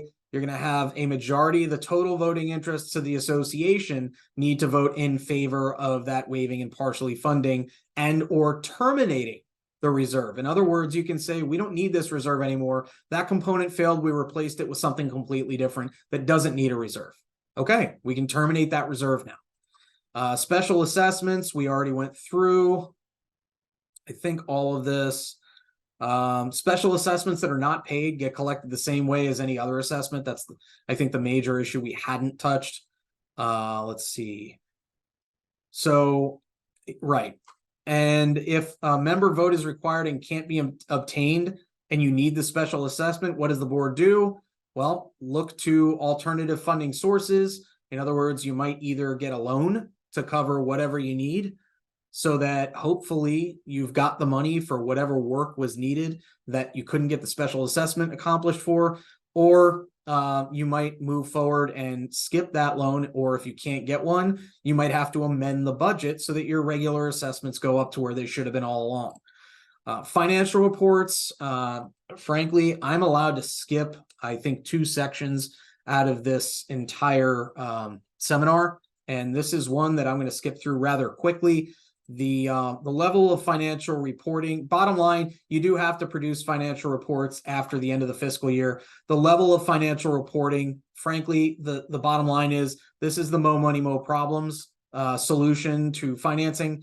It's, you've got different levels of the type of financial statements that are required. Each one of those, as you go higher and higher in dollars, is going to be a higher and higher review of your documents until you get to the audit, which is literally a review of every single piece of paper in the association's official records.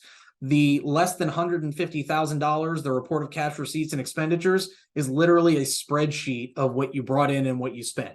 So that one's super simple, doesn't require any review. And again, as you gradually get higher and higher in dollars, you get higher and higher in whether a CPA is required, what type of review, how accurate the guarantee, or what level of guaranteed accuracy it entails, etc. The board can change, or the board can change the reporting level to raise the level. The members can vote for a lower reporting level. You do need to disclose certain things. If the association doesn't have reserve accounts, you basically need to disclose, hey, if something goes wrong, and this is the next slide, if something goes wrong with these components of the association, we will have to levy a special assessment. That's basically what this, Jeff, I don't know if it's I think it's the next one. I just want to make sure you get to it. Yep, this is it. So this is language that needs to be copied word for word into your financial statements if you're not reserving for capital expenditures. Moving forward, government filings, you do, and this is just kind of a courtesy heads up, you need to maintain an active corporate status. You need to file an annual report with the Division of Corporations of Florida between January 1st and May 1st, along with a filing fee. If you don't do that in time, I think you get dinged with like a $500 penalty. So make sure to do that in time. If you've got a manager, hopefully they're doing it. One thing that I do recommend, especially for non-managed communities, have your attorney serve as your registered agent. One, that allows you to get notices of any legal challenges, any legal filings. Your attorney will be sent that document directly. Two, the statute requires that a registered agent, which is what every corporation, including the association, needs to have, actually be available from 9 to 5 during all business days. What that means is that you need to, if you're designating your home address as the address for the registered agent of your corporation, your community, you need to be home from 9 to 5 all week long, every day. So if you work from home, that might not be a problem. But if you actually have a job outside the home, or if you work from home and you spend a lot of time on Zoom and you can't leave meetings, that could be problematic. And my strong suggestion is have your attorney serve as that person, as that registered agent. And frankly, it also ensures that you get timely action if you're using an attorney who's actually communicating. If your attorney's waiting 3-4 weeks to get back to you on anything, I will tell you that most, if not all, of the attorneys in our firm have a 24-hour response policy where we might not get you the answer, but we'll at least acknowledge it. So when you get legal documents and you get served with process in a lawsuit, you've only got 20 days to respond. If your attorney's taking 3 weeks to get back to you, they may not be taking that seriously enough to even give you an opportunity to respond to that lawsuit. So my suggestion is, if your attorney is communicative, great. Use them as your registered agent. If not, find another attorney. And then income taxes, you're not for profit. You're not exempt from filing annual tax returns. They'll just be different. Hopefully you're using some kind of accountant that's going to take care of that, whether it's a CPA or not. Moving forward to contracts and bids. Any contract that's not going to be fully performed in 1 year, or for the purchase or lease of materials and equipment, or service contracts, need to be in writing under the statute of frauds. That does not mean we're anticipating that it's a fraudulent contract. That is a legal term. All written contracts should specify the obligations of the party contracting to provide maintenance or management services, the cost to be incurred, in other words, what are we going to pay, the frequency, in other words, how often are they actually going to do the job, and the minimum number of personnel to be employed for the purpose of providing the services. I also recommend that you have your attorney review every contract, from the landscaper to a multi-million-dollar construction job, so that you ensure that all of these terms are included, in addition to, for example, attorney's fee and cost provisions, which I've seen in multi-million-dollar contracts where you can file a lawsuit, spend tens to hundreds of thousands of dollars in attorney's fees and not recover any of it. Same thing with landscaping contracts. Someone cuts down your trees, you don't have an attorney's fee provision. You might be looking at damages of $10,000 to $15,000, but that's what you'll spend on attorney's fees. So all of a sudden it becomes a cost of doing business when they tear down your trees or destroy them. I recommend having the association's attorney review every single contract. Moving forward, bidding If the cost of a service or a contract is more than 10% of the total annual budget, including reserves, so that reserve figure can kick up that total figure. The association must obtain competitive bids. You don't have to accept the lowest bid. You don't need bids in emergency circumstances. And if it's the only provider, let's say there's no one else in the county that actually does the work or is willing to come to your county to do the work, you don't need to get bids because you can't get them. I'm not going to bother with items related to 2004, but there you've got a note. Now, keep in mind, you don't need to get bids for professional services. Okay.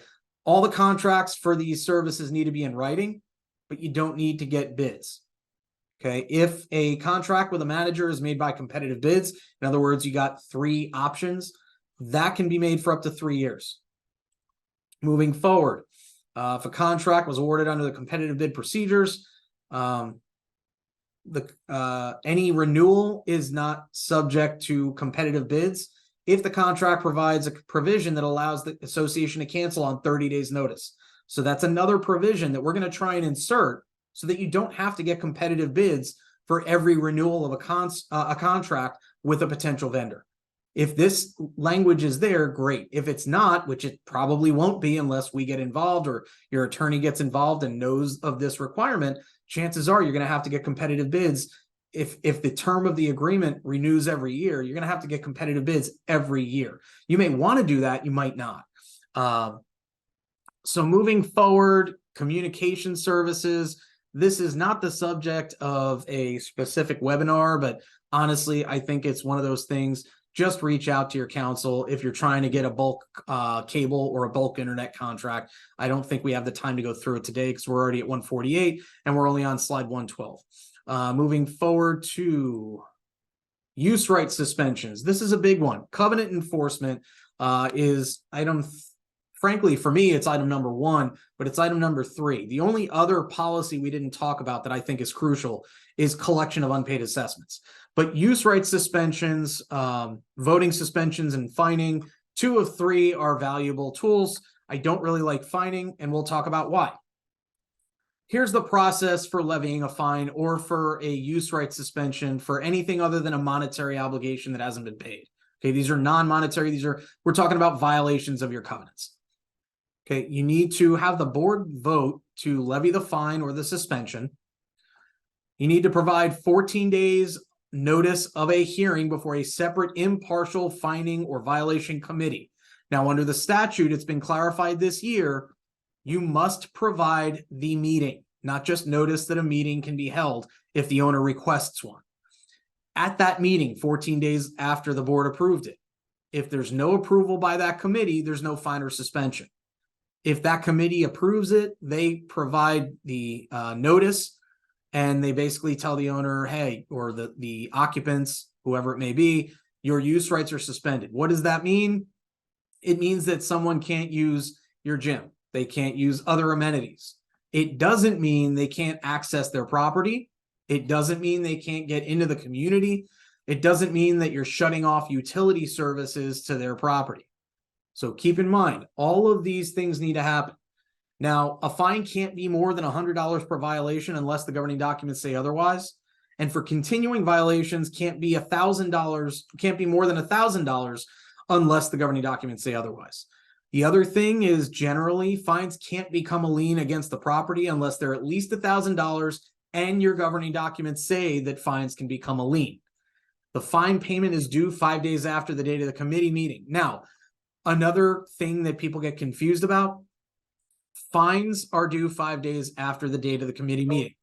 That doesn't mean that they start to accrue on the date of the committee meeting. The board levied the fine on the date of that board meeting. So from day 1 through at least day 14, because you need a 14-day notice, so really day 15, that fine's been accruing.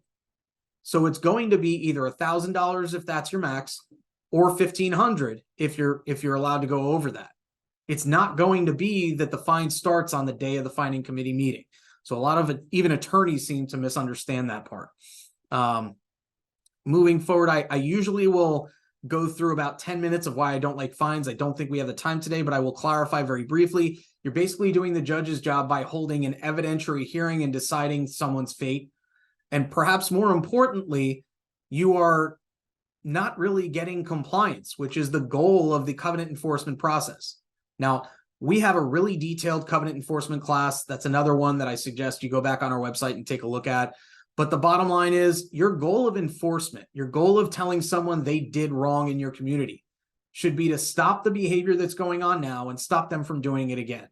Most of the time, telling someone you owe $100 because you left your trash cans out is going to do absolutely nothing for you. Okay. My suggestion, go through the standard enforcement process of sending letters and then pursuing either self-help or an injunction. So moving forward, and the other thing is you're almost never, I've literally once in my career seen an association that's actually willing to file a lawsuit to enforce those fines. So what you're doing by having them outstanding and then ignoring them and taking no action to enforce them, meaning you're not going to file your lawsuit, is killing the board's credibility and leading people to believe that you're not actually going to act on your threats. So moving forward, I already clarified what the fine statute was changed to say, so we can skip through these two. Use right suspensions for failing to pay monetary obligations. The difference here is that the board gets to make the decision. You don't get a 14-day notice if the suspension of use rights is for failure to pay a monetary obligation. Another avenue to collect that money instead of or in addition to the use right suspension and the collection process is a rent demand notice if you know that the property is rented. So you send a letter that's statutory. We can create a form for the association if you're a client of ours that basically says, hey, you have your owner, your landlord has a monetary obligation that they haven't paid. You need to pay your rent to us as the association under Florida law until that obligation has been paid off. If the tenant doesn't pay, technically you can evict them. That's really, you don't want to go out and spend that money unless you're in an area like certain areas of Miami, Kissimmee, where the owner's going to get a new tenant in real quick, and you can then immediately send them the notice as well. So bottom line, that's something that I think it's best to have your attorney prepare a form. If there's a monetary obligation, you send out the rent demand. If the tenant doesn't pay, then consult with your attorney as to what the next option is. Moving forward for both monetary and non-monetary, you can suspend the right to use certain things. Again, we're not prohibiting the use of vehicular or pedestrian access to the community, including the right to park, and you're not suspending utilities to the lot if that's something the association provides. The suspension applies to everyone affiliated with that lot, presuming that's the way that the suspension was done. Now, one of the ways that we find this being extremely helpful is, even though someone might let someone into the gym, might let them into the pool area, what we do find useful is blocking that key fob access through the gate. That's the one that tends to get the tenant or the spouse really pissed off and get them to contact the owner to say, you need to pay this because I'm not going through and showing my ID every time I come home from work. Okay, that's the one that I tend to find being useful. You can also suspend the right to vote in the community for failure to pay a monetary obligation for more than 90 days. Now, that suspension applies until the monetary obligation is paid in full. It is any monetary obligation, including fines. So not necessarily saying it's a great idea to do it that way, but bottom line, you generally will have the right to suspend voting rights. However, case law in a condo context basically says that for declarations recorded prior to the effective date of the amendment, which is 2011, the authority to suspend voting rights must be in the declaration, or the declaration must contain that Kaufman language we discussed earlier, which is it incorporates Chapter 720 as amended from time to time. I very, very, very rarely see HOA declarations that include that language unless an attorney amended or worked with the association to amend that declaration after the fact. Let's see. So we went through, be careful what you wish for. Those voting rights that have been suspended don't count for literally any purpose, including the number of votes necessary to establish a quorum, meaning if you're trying to do amendments, they can't vote on the amendment, they can't be counted towards a quorum, or required to approve an action, including elections. So if you suspend that voting right, it's not valued for any purpose. All of a sudden, your 100-lot community where you've suspended 5 members now is comprised of 95 voting interests. You've got less people that are capable of voting. Moving on to covenant enforcement. Again, we've got a major class about that. I'm going to skip most of this in favor of making the strong recommendation that anyone that's watching today watch that class, because I think that that is probably the one that I am requested to teach more often than anything else, because associations, the bottom line, you have a legal obligation to enforce all of your covenants. And if you're choosing not to enforce them, then just amend to do away with them, because you're wasting your time and you're killing your credibility. I think that one of the policies you should have in place for every community that I work with, it's one of the first things I suggest, is that covenant enforcement policy we talked about earlier. And it should say that the board doesn't have the authority to say, we're going to wait or we're not going to pursue this. It is automatic under the policy. And I say the same thing about collection of unpaid assessments. It's automatic. The board doesn't get to vote. The manager simply moves that file along so that there is no argument that can be made that this is being addressed in a haphazard manner, in an untimely manner, in a non-uniform manner, and an inconsistent manner. Again, this policy and following it is what's going to avoid almost every possible defense to a covenant enforcement lawsuit, meaning you're more likely going to win. Moving forward, discriminatory restrictions. You can't say no Jews can live in our community, no Black people can live in our community. Effective July 1st, 2021. These have already been illegal provisions for a while under certain laws, federal and state. But the bottom line is now they are codified in Florida law regarding restrictions in particular. The $100,000 rule basically says you've got to get a vote of the members, a majority of the members, in order to file a lawsuit that is in excess of damages for $100,000 or damages in excess of $100,000. Here's the good news. If you don't get that authority in advance of filing that lawsuit, chances are all you're going to do is ask the judge to put that case on hold, so to speak, go back, get the member vote, and move forward. The other thing is, this is not a basis to dismiss a case. It is a shield for the association members, not a sword to be used against the association. So if you've got a third-party vendor that you're suing, chances are this is going to be a construction defect or something of that nature. That vendor, that developer, isn't going to be able to use the fact that the board didn't get this vote in advance of filing the lawsuit as a basis to knock it out of court. Now, if the association is not able to get the vote, that might be the basis to dismiss. But it's not going to be an upfront, okay, well, you're right, case dismissed, we're done. Moving along, disputes between an association and owner. There are certain things that are subject to pre-suit mediation. Now, the important one is covenant enforcement. I talked about that earlier, but also if someone claims that one of your rules that you've now recently established is invalid or unenforceable, an amendment was not done properly, a meeting of the board or a committee appointed by the board is not being held in an open, noticed fashion, membership meetings, including the election, are not being conducted properly, and or someone has not provided, the association hasn't provided proper access to the association official records. All of those things are subject to pre-suit mediation. Now, mediation is basically a process where the parties sit down in a room or on Zoom, and they'll try and work the dispute out before they go to the extent of filing a lawsuit. A mediator is present, hence the term mediation.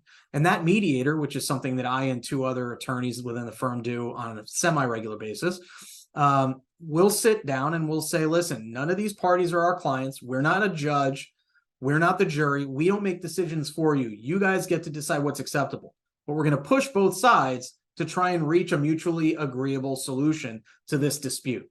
If the parties aren't able to agree or the other side doesn't respond to the offer for pre-suit mediation, which is the letter that goes out before you can file your lawsuit, there's what's called an impasse, meaning there was no settlement, and then the lawsuit can be filed. So it's an effort to try and get this dispute resolved without any party having to go to litigation. Now, there are also disputes listed here that are not subject to pre-suit mediation. And because we have very little time left, I'm just going to move forward. But we talked about the procedure. Basically, you send a demand. They have 20 days to respond in a statutorily compliant manner. If the recipient doesn't respond within that time or doesn't agree to a mediator that the association selected, then there's an impasse. If there's no settlement at mediation, it's an impasse, and you can move forward with your lawsuit.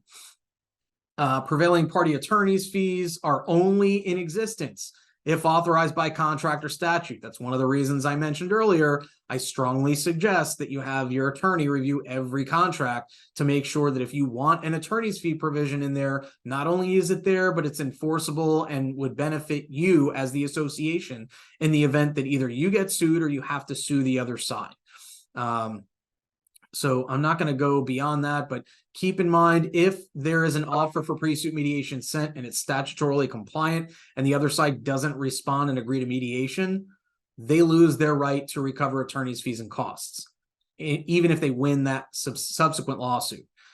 If the association or the party that should have sent that letter doesn't send it, they are also not entitled to recover those attorney's fees and costs.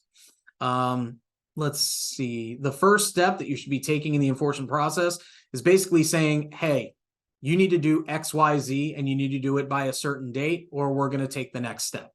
It's that simple. It's here's what you're doing wrong. Here's when you need to fix it. Here's how you can fix it. And if you don't, here's what we're going to do next.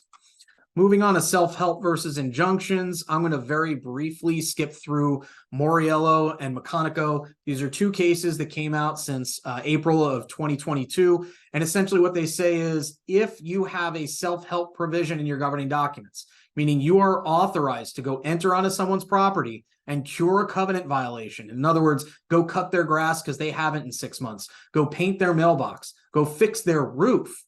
You have a legal obligation to do that before you can, or at least threaten to do that and have the owner kick you off their property before you can file a lawsuit seeking an injunction. That's the very short version of this.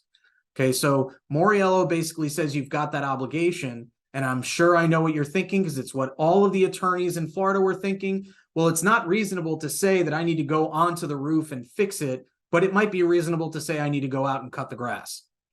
Well, Meconico basically says that risk is too speculative. The risk that someone is either going to remove the ladder from their property and say, well, you're stuck on the roof now, or frankly, shoot through the roof into your face. Those risks are too speculative unless someone has actively threatened to do those things to justify not trying to use that remedy. So what I'm recommending to most communities, if you don't want to have to send someone on the roof, amend your declaration so that the association no longer has that right. In the same respect, part of that amendment could also be, whereas most communities have to view the cost of covenant enforcement, meaning your attorney's fees, your costs, your expenses of self-help as a cost of doing business, you amend that provision as well to say, not only is the association entitled to attorney's fees and costs once it prevails in that enforcement lawsuit, but it is entitled to those attorney's fees and costs incurred at any time, regardless of whether a lawsuit is filed, so that you don't have to wait to try and collect those amounts. And that attorney's fee, that cost, that expense is an assessment against the lot. What this does is amend your declaration so that only the people that are causing the problem are eventually going to be held responsible for the cost of resolving the issue. So that's an amendment I'm suggesting to a lot of communities, and I think I'm working on 3 or 4 of them right now for communities that we represent. Assessments and foreclosures. This is where I actually started with KBR back in 2010. I did nothing but this until 2014. And so the bottom line is there's a lot that goes into this. If you are levying assessments, I want to be clear on just a couple things. There are several pre-suit notices that need to be sent. There are forms for all of them. The notice of late assessment, which is this next one here, we're going to have to skip the invoice because I just don't have time for it. But the notice of late assessment, the next slide, thank you, is essentially a 30-day letter that says, here's the money you owe. We're not including any attorney's fees in this letter under Florida law. And so as a result, I will prepare a form for our clients to use that they can then use, and they don't incur any additional attorney's fees, having us go ahead and spend, $200-300 or whatever it would have been to prepare that letter. We prepare it once, they have a form they can use going forward, and that's it. Now, next slide is the order of importance, so to speak. So you are automatically entitled to interest on unpaid assessments at 18% per year. That accrues only on the assessments, the unpaid portion of assessments. It doesn't accrue on the interest itself. It doesn't accrue on the late fees. There's no interest on attorney's fees and costs, etc. The late fees have to be stated in the governing documents, either the bylaws or the declaration, and they are the greater of $25 per installment or 5% of each installment. If your annual assessments or if your quarterly assessments, understand this is not a charge every month of $25. It is a charge of $25 per year or per quarter. It's per installment. Attorney's fees and costs, this is the one time you're automatically entitled to recover those attorney's fees and costs regardless of whether a lawsuit is filed. And all of the payments get applied first to interest, then to late fees, then to attorney's fees, then costs, and then attorney's fees and costs, then finally to the delinquent assessment. So if someone makes a payment and it's the amount of assessments they owed, but you've got a bunch of attorney's fee costs and interest on the account, they are not paid in full, regardless of what their letter accompanying the check or the check itself might have said. That's what this restrictive endorsements provision is. Okay, the fact that someone says, I want my payment applied in a certain way is meaningless under Florida law. You apply it in the way that is stated in item 4 here, regardless of what they ask for. Assessment liens and foreclosure, you've got a 45-day notice, then you record your claim of lien, then you've got another 45-day notice, then you can file your foreclosure action. So just understand, you're looking at a minimum of 120 days between the date that they go delinquent and the date you can actually file a foreclosure lawsuit. And your attorney should generally, or possibly your manager, should be addressing both of the notices and almost everything that's listed in this slide here. Moving forward, mortgagee, safe harbor, we're not going to have time to get into in detail, but it is shown in the slide. Lien priority, and we're not going to have time to get into that. Third-party bidder liability is another issue. Bottom line, if a lender forecloses, you're probably going to be out a bunch of money. I hate to put it that way, but that's the bottom line.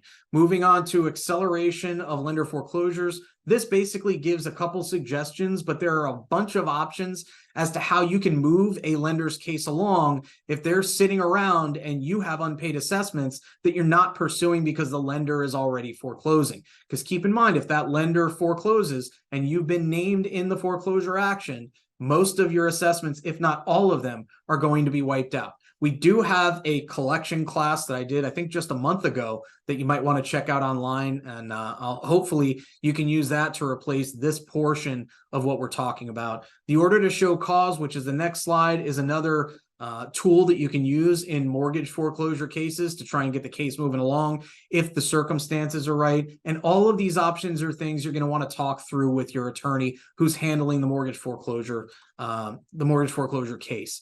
We talked about rent demands already. We talked about the tenant's obligations, receivers and receiverships. You do not want to deal with at all, is what I will say. The receivers are going to charge a significant fee. The association can't really do anything that's not approved by the receiver once one is appointed. This is basically abandoned homes or abandoned communities where you don't have a board that is doing what it's supposed to do. So we'll move on from that. Insurance, you need to maintain adequate insurance. What's adequate will depend on what assets you have in your community. Some people will debate whether you should have flood insurance. The answer is yes, period. Because Florida is a flood zone. I don't care where in the state you're located. This is swamp, period. Okay, a couple hundred years ago, this was literally nothing but swamp, the entire state. It's been cleaned up, so to speak, but you're going to want to have flood insurance because of hurricanes, because of everything else that comes along with Florida, no matter where you're located within the state. Fidelity bonds, I won't get into. Covered perils, you're going to want to make sure that the things that might go wrong in your community are actually covered.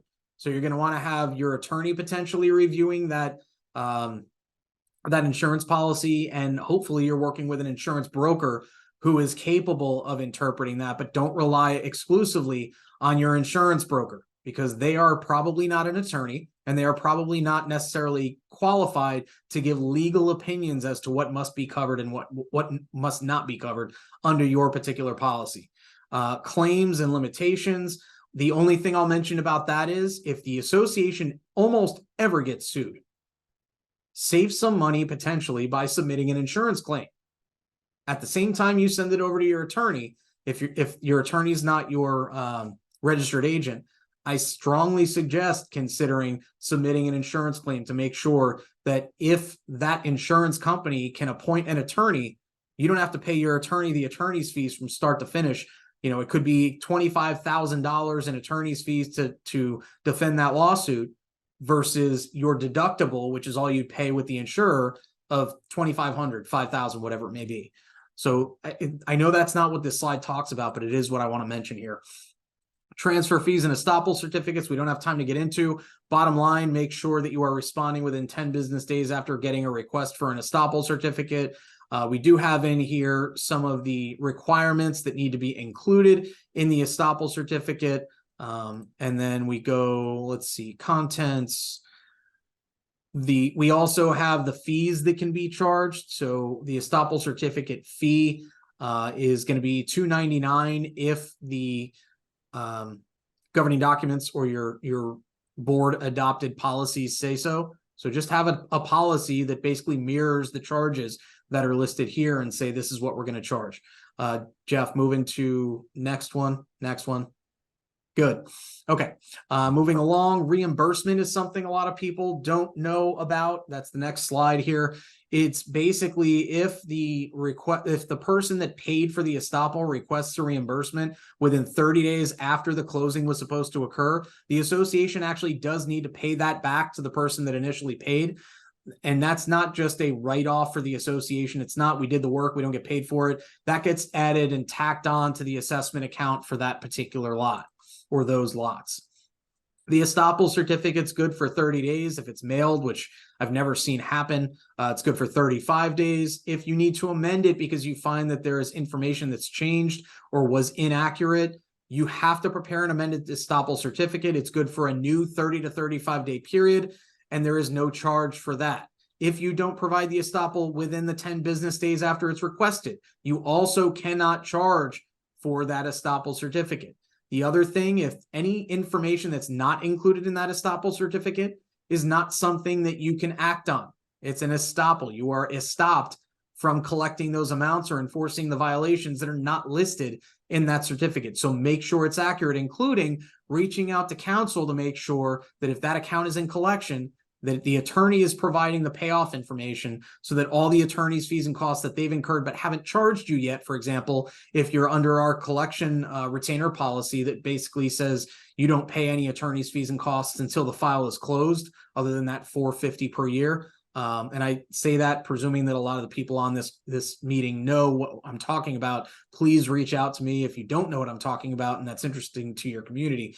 But bottom line, you may not know that we've got $8,000 in attorney's fees and costs because we haven't charged you a penny as the association. That $8,000, if it's not included in the estoppel certificate, is just a write-off to the association, and it still needs to be paid to the firm. So keep in mind, anything that's not on that letter really is not going to be collectible. The FHA is the next subject matter. Again, we have a great class on that, so I'm not going to go through it at all at this point because we're Hold already... off for half a second. Let me have a sip of water. And I'm going to stop the share just for a quick minute here because we are at our advertised time. There's a little more to go, so we hope you can hang on, but we understand if some of you cannot. So for those of you who cannot hang on, I just want to briefly go over the evaluation process so that everybody who needs credit can receive his, her, or their credit. So let me get to that. And in the chat area, in just a moment, I'm going to place a link once again. I'll do it again in just a moment so it appears at the top of the feed. And when you click on that link, it's going to take you to this page here. It's where you fill out the brief evaluation. It's not as daunting as it looks. It's pretty quick. You then go ahead and hit the submit button. After you fill it out and hit the submit button, you get a confirmation screen that looks something like this. Forms a rectangular shaded box that is your certificate of attendance. Underneath that, it says click here to print your certificate. When you click on that area, your printer dialog box will open up. You can then choose your printer, save it as a PDF, maybe take a picture of it with your smartphone if you're struggling or don't have a printer. It doesn't have to be pretty. It just has to be filed. Also, within this boxed shaded area, you'll see it says click here for the slides. Now, Alan skipped through a bunch of things today that which we are permitted to do so with the time that we have. We're only required to cover a certain amount of items per the state, but everything that even we skipped through will be in the slides. So you can click on that link. The word here is an active link. Click on that. Another tab will open up with the slides that were used today. And then you can then go ahead and either print them, but I recommend saving them, as Alan mentioned earlier, not only for quick access, as he mentioned, but it's a lot of toner, a lot of ink, a lot of colors. So you're probably better off just downloading them. That's a tongue twister there, and saving them. I'll go over that again one more time when Alan is complete with the entire remaining portion of the presentation. The Q&A is open. We'll get to probably just 3 or 4 questions. We're not going to have a lot of time, so you can type in your questions. Do not have them as association specific. We don't know your documents. If you have something that is more specific and you happen to already be a client of ours, there's also a number 10 in the evaluation we just went over. There's a field there to type in a more involved question. But again, we have a couple of hundred people here. We're not going to get to every question. We'll just pick 3 or 4 questions that are pertinent to the topic today. Alan, I'm going to go back to the screen share.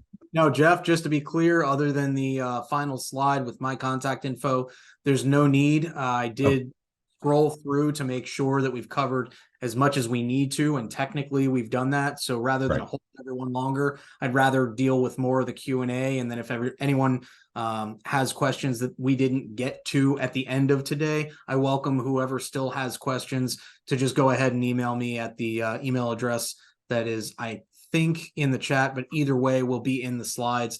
Or alternatively, when you fill out that survey, feel welcome to just check off the little box that says you'd like to be contacted regarding your community or issues involving your community or potential representation. I do reach out to everyone that checks that off personally and directly.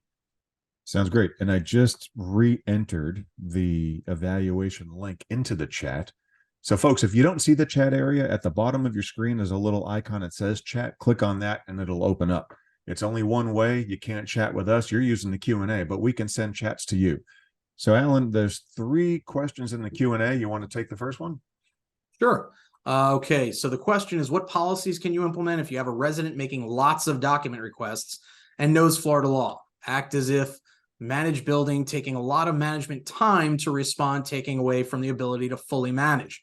So in other words, what we're saying is there's an owner that's making 20 document requests a month, which I've dealt with in the past. Management is taking an inordinate amount of time trying to deal with those requests. A lot of them are probably duplicative, repetitive, etc. They're frankly just wasting everyone's time. But the owner knows Florida law and is trying to take advantage of it to frankly harass the community. So my strong suggestion is the policy that I mentioned earlier could address most of these issues. You're still going to have to respond to at least 1 a month or 1 every 30 days, but you can limit it to 1 every 30 days. The statute says that's okay. You can limit it to no more than 8 hours in a 1-day period per month. And you can limit the manner in which they are required to submit that request. This is something that I do for a lot of communities, and our firm does for even more communities. When I talk about my experience, keep in mind I'm one of 21 attorneys within the firm. So the bottom line is this is absolutely something that your attorney can help with. If they can't, or if you'd rather work with someone who you've spoken with today, I'm happy to work with you on it. This is one of, again, the 4 policies that I just consider what should be the standard for every community association in Florida. And it will address most, if not all, of the issues that you mentioned. So Alan, I turned off the Q&A so that it doesn't get out of hand. So we have just 4 more since we are already past the advertised time. So Sarah asks, and if these are repetitive, forgive me. As you know, I was doing quite a bit with the slides and also I wasn't as focused as I normally might be. Does the $100,000 authority for lawsuit rule apply to 558 claims? Yes. And when we say 558 claims, just to clarify what we're talking about, there is construction defect. So that'll apply across the board unless your bylaws specify that those specific claims don't require the member vote. But again, what you're going to want to do is get your behind in gear with respect to that claim. And, you know, it really, even if you get the member vote after you file your lawsuit, that's still technically not going to impede your ability to proceed. I would recommend getting it in advance of filing, but that doesn't mean it's truly a fatal blow if you don't have that done before the lawsuit's filed. Okay. Thank you, Alan. And Karen is asking, does the attorney-client privilege apply to communications between board members who are attorneys and the rest of the board? Only if those attorneys or those attorney board members are doing something very foolish, in my opinion, and giving legal guidance to the rest of the board. The fact that they happen to be attorneys, one, they may not be Florida licensed attorneys. I know a lot of New York and New Jersey licensed attorneys live in Florida and serve on their boards. But the bottom line is, in my opinion, no, that will not apply unless they are also giving legal guidance rather than their opinion as a director and officer of the community. So it really should be emails that only include the attorney who is representing your association. If you don't have an attorney that works with your community, I think that's a mistake, and I would recommend that you reach out to me just to discuss that, even if you're not interested in working with our firm in particular. Okay. And before we get to the last couple of questions here, I just want to mention I did enable the chat. The chat is only meant if you have some sort of a technical issue, you have a question about how to fill out the evaluation, maybe you're having trouble printing it. That's what I can help you with because I am not the attorney. Although I could probably recite this class after having done this a bunch of times myself with Alan and others. But again, the chat is open. Sarah, thank you for the compliment. Let me get to the last couple of questions here. Sure. Jack is asking, kudos. Thank you, Jack. Great job presenting. A lot of good material, Alan. So he is thanking you for that. Thank you, Jack, for being with us. We know you have options. Can you cover alternatives to forming an advisory team on fines? I'm not sure what the advisory team means. Consult with your manager, consult with your attorney, or, you know, if you're talking about something that is established in lieu of a fining committee, that's not an option. You have to have a committee of at least 3 individuals who are not directors, officers, managers, or their family members in order to levy fines under Florida law. So I'm not really sure if that answered the question, but that really, you know, the alternative to an advisory committee is reach out to your attorney, reach out to your manager to see, are we being reasonable here? I don't know if that's the question or not, but that's the answer I can give based on what I understand. And Jack, if you're still here, Laura, again, we're not taking questions in the chat. So we're down to the last question. The chat is only for non-attorney related questions on technical issues. Apologies there. But Jack, if you're still here, if you want to clarify that question into the chat, you can go ahead and do that just as a clarification for the question you already put in there. And again, we're not taking, I'm going to have to disable the chat because, okay. So anyone that has further questions that were not in the Q&A, instead of putting it in the chat, please feel free to reach out to me directly. You now have my email address, and I will do my best to respond to all those emails within the next day or two. And then the last question from Joseph from the Q&A. If an owner is late for payment on a special assessment for, say, a roof replacement, are we limited to a fee of $25, or may we charge 5% of the total special assessment? And he gives an IE, $1,000 for a special assessment of over 20,000. Thank you. You can do the 5%, just make sure that you've got a resolution of the board adopting that as the late fee across the board, not just for this one owner, unless this is the only owner who hasn't already paid the special assessment. Okay. And I understand there might be some confusion between the chat and the Q&A. So let me just quickly read these comments here. Does the fine committee have to post their meeting for 14 days? They don't have to post it, but they have to provide notice at least 14 days in advance of the meeting. Okay. And Eileen, this is not an attorney question, so I can take this one. Can a new board member take this course at night or on weekends? They work full time.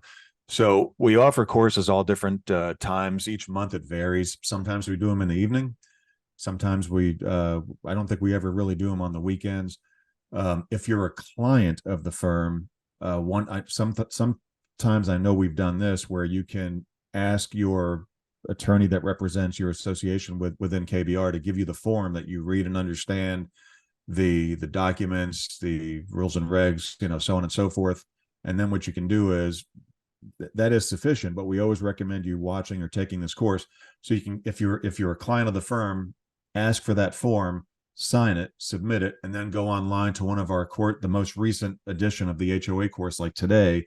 A recording of this presentation will be on kbrlegal.com within a couple of days from now. Again, watching them on demand won't get you course credit, won't get you CAM credit, won't get you the certification without filling that form that I just mentioned if you're a client of ours. But that is one way to do it if the schedules simply don't jive. Ask for the form to fill out that you read and understand the association record documents and such, and then go ahead and watch a recorded version of the class. Alan, does that sound good to you? Yeah, I mean, you're going to get the information that you would be getting today that way. The alternative that I would suggest is, I know most of the attorneys that do these classes will also offer, if your particular board wants to sit in and you are either a client of the firm or you want to become a client of the firm, even if just for the purpose of this class, then we would basically treat it as a billable event and treat the attorney's time as something that we just charge the association, and we'll teach the class just for your board. And if you want to invite your members to attend as well, that's certainly acceptable. So I know that's something I offer to all my clients. If they can't attend this class and they really want to have the certificate from the class instead of having signed the piece of paper, that's another option. I acknowledge that it's a more costly one, so I don't see it actually used very frequently, but it's one that I always offer just in case the board really wants to have a private course, and especially one where, frankly, the Q&A can entail me directly reviewing your governing documents and giving answers specific to your community, which we can't do in a class like this. I can't get too specific. Well, Alan, I'm going to go over the evaluation process one last time, and I'll do it more slowly this final time for anybody who remains. But before I do that, I know you need to run and get some stuff done. Paula, I'll go over the slides and how else you can get them momentarily. I don't like to email anything with attachments because that is the most likely way emails will end up in your spam folders. But I could email you the link, but the link is also on the evaluation. So I'll go over that in a moment. Alan, before you go, the best way, one last time, that folks can reach you, whether they're a client or whether they're searching for an outstanding community association law firm. Thanks, Jeff. So first of all, thank you everyone for attending today. I know it's a lot of material. I know I talk really fast, and that's why I always welcome anyone that was on the webinar today. If you didn't understand something I said, if you weren't entirely sure, I truly welcome you to reach out to me. And to answer Jeff's question, the easiest way to reach me is via email. Again, that's as@kbrlegal.com, as@kbrlegal.com. And, I will do my best to get back to everyone within the next day or two. I know I've got a very crazy day tomorrow, but I will still do my best to get back to you at night, even if I'm not able to get back to you during the day. So Jeff, thank you for your help as always. And, I'll go ahead and sign off and let you do your thing.